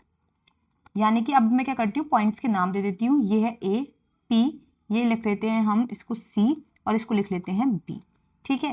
पहले कंज्यूमर सरप्लस कितना था, कंज्यूमर सरप्लस पहले था A, P, C, ठीक है। ये वाला पार्ट था कंज्यूमर सरप्लस। अब कंज्यूमर सरप्लस क्या हो गया, इंक्रीज हो गया। कंज्यूमर सरप्लस बढ़ के कितना हो गया, ये वाला पार्ट। अब इसके लिए यानी कंज्यूमर सरप्लस कितना होगा हमारे पास, consumer surplus equals to A P1 B, A P1 B, और इसे हम कह सकते हैं कि A P C plus APC तो है ही, साथ साथ में P P1 C B। कौन सा वाला एरिया एक्स्ट्रा आया है, एरिया एक्स्ट्रा आया है ये वाला। अगर आप देखोगे ढंग से तो एरिया एक्स्ट्रा आया है, एरिया एक्स्ट्रा आया है ये वाला, ठीक है। ये वाला एरिया का नाम क्या है, इस वाले एरिया का नाम है अगर आप देखोगे P P1 B C। तो या तो आप लिख सकते हो APC प्लस PP1 BC या फिर आप लिख सकते हो AP1 B। आ रही बात समझ में, ये वाली बात भी एक इंपॉर्टेंट है, इससे रिलेटेड MCQ आपको एग्जाम में देखने को मिल सकता है। अच्छा, हमने ये वाली यूनिट की है कंज्यूमर बिहेवियर की, साथ साथ में जो डिमांड की हमने यूनिट्स की हैं, मतलब यूनिट की है डिमांड की फर्स्ट यूनिट और साथ साथ में consumer behaviour second unit demand and supply की। इन सभी के क्वेश्चन हम एक साथ क्या करेंगे, सॉल्व करेंगे। आ रही बात समझ में आगे आने वाली वीडियोस में। उसके बाद हमने बात की थी अगर टू कमोडिटीज हम कंज्यूम करते हैं तो दोनों से मिलने वाला जो अगर हम बात करते हैं MUX डिवाइड बाई PX क्या होना चाहिए, बराबर MUY डिवाइड बाई PY के। और ये सभी किसके बराबर होने चाहिए, मनी इनकम के। मनी इनकम के बराबर कैसे होंगे समझने की कोशिश कीजिए। हमने बात की थी हम यहाँ एक बर्गर खरीदेंगे, एक बर्गर कितने रुपए का, ₹1 का। 6 क्या खरीदेंगे, पिज्जा। 6 पिज्जा कितने रुपए के, ₹2 के हिसाब से ₹12 के। तो 12 मिला के 13 ही मनी इनकम है। आ रही बात समझ में। कार्डिनल ऑर्डिनल हो गया, लॉ ऑफ DMU का यूज हो गया, रियलिस्टिक हो गया, ये सारी चीजें हो गई। ठीक है। ऑर्डिनल अप्रोच, कंज्यूमर रेशनल होना चाहिए। मोनोटोनिक प्रेफरेंस, मोनोटोनिक प्रेफरेंस यानी कि higher the indifference curve higher the utility. आ रही बात समझ में, यानी कि और higher the indifference curve higher the utility क्यों होगी, क्योंकि जितना बड़ा इंडिफरेंस कर्व होगा, जितना ऊंचा, उतनी ही ज्यादा यूनिट आप क्या कर रहे हो, कहीं ना कहीं कंज्यूम कर रहे हो, और जितनी ज्यादा यूनिट आप कंज्यूम कर रहे हो उतना ही ज्यादा आपको सेटिस्फेक्शन मिलेगा। ठीक है, ये होगी बजट लाइन। बजट लाइन में शिफ्ट कब होता है, जब या तो गुड्स या सर्विसेज के प्राइस इंक्रीज या डिक्रीज होते हैं या तो इनकम इंक्रीज या डिक्रीज होती है, बस। ठीक है, स्लोप PX अपॉन PY होता है इसका। MRE इसको हम कहते हैं MRE मार्जिनल, ये तो लिखा हुआ है ना MRE, इसके ऊपर लिख लो MRE marginal market rate of exchange, marginal याद रहता है। ठीक है, ये हमने सब चीज़ें समझ ली थी, सारे ग्राफ्स। इंडिफरेंस कर्व समझ लिया, सेम क्वांटिटी सेम सेटिस्फेक्शन। ठीक है, ये हमने समझ लिया, ये समझ लिया। इंडिफरेंस कर्व थोड़ा सा और समझना हो तो कैसा होता है, कॉन्वेक्स टू द ओरिजिन होता है। ठीक है, अब समझने की कोशिश कीजिए कॉन्वेक्स टू द ओरिजिन क्यों होता है। हाँ, थोड़ा सा और समझेंगे इंडिफरेंस कर्व को। ठीक है, थोड़ा सा और समझेंगे इंडिफरेंस कर्व को।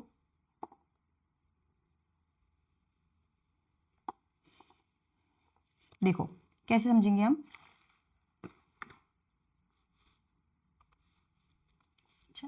सबसे पहले समझने की कोशिश कीजिए, इंडिफरेंस कर्व हमने कहा कॉन्वेक्स टू द ओरिजिन होता है। इंडिफरेंस कर्व कॉन्वेक्स क्यों होता है, कॉन्वेक्स होता है ड्यू टू द डिमिनिशिंग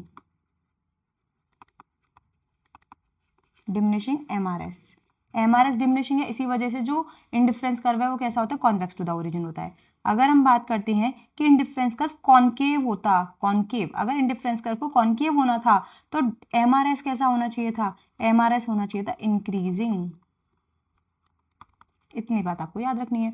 साथ साथ में हमने कहा था क्या जो इंडिफरेंस कर्व है वो ऐसा हो सकता है, ऐसा यानी कि क्या एक्स एक्सिस और वाई एक्सिस दोनों को टच कर सकता है, आंसर इज नो। जो इंडिफरेंस कर्व है वो neither x axis neither y axis को टच नहीं कर सकता, किसी भी एक्सिस को टच नहीं कर सकता। क्यों नहीं टच कर सकता, क्योंकि ऐसा करने से क्या हो जाएगा, कोई भी गुड्स, एक गुड्स का कंजम्पशन जीरो हो जाएगा। और इंडिफरेंस का कभी भी ऐसा नहीं कहता कि हम किसी भी एक गुड्स का कंजम्पशन क्या करेंगे, जीरो करेंगे, इसी वजह से। ठीक है, आ रही है बात समझ में। उसके बाद चलते हैं हम आगे। अगर हम बात करें क्या इंडिफरेंस कर्व स्ट्रेट लाइन हो सकता है, स्ट्रेट लाइन हो सकता है किस केस में, परफेक्ट सब्स्टिट्यूट के केस में। और अगर हम बात करते हैं जो इंडिफरेंस कर्व है एल शेप हो सकता है, तो हाँ किस केस में हो सकता है, कॉम्प्लीमेंट्री कोट्स के केस में। ठीक है, आ रही बात समझ में। और कॉम्प्लीमेंट्री भी कैसे, परफेक्ट कॉम्प्लीमेंट्री। इतनी बात आपको समझ में आ रही होगी। साथ में इंडिफरेंस करके MRI MRS calculate, nature of human wants हमने पढ़ लिया, classification of want, necessary, luxury, comfort. Comfort हमेशा देखो लग्जरी और नेसेसिटी के बीच में लाई करेगा, इसमें भी डायग्राम में भी अगर हम बात करें तो कंफर्ट कहाँ है, नेसेसरी और लग्जरी के बीच में। उसके बाद बात होती है मीनिंग ऑफ यूटिलिटी, हमने समझ लिया, total utility, marginal utility, DMU, consumer surplus, indifference curve, properties of the indifference curve, budget line, consumer equilibrium और समरी। ये सब चीज़ें अब हमने पढ़ ली हैं। तो इसी के साथ क्या करते हैं हम इस वाली यूनिट की, ठीक है, क्लास को यहीं पे ख़त्म करते हैं। अगली क्लास में हम समझेंगे व्हाट इज सप्लाई। आ रही है बात समझ में। Thank you very much.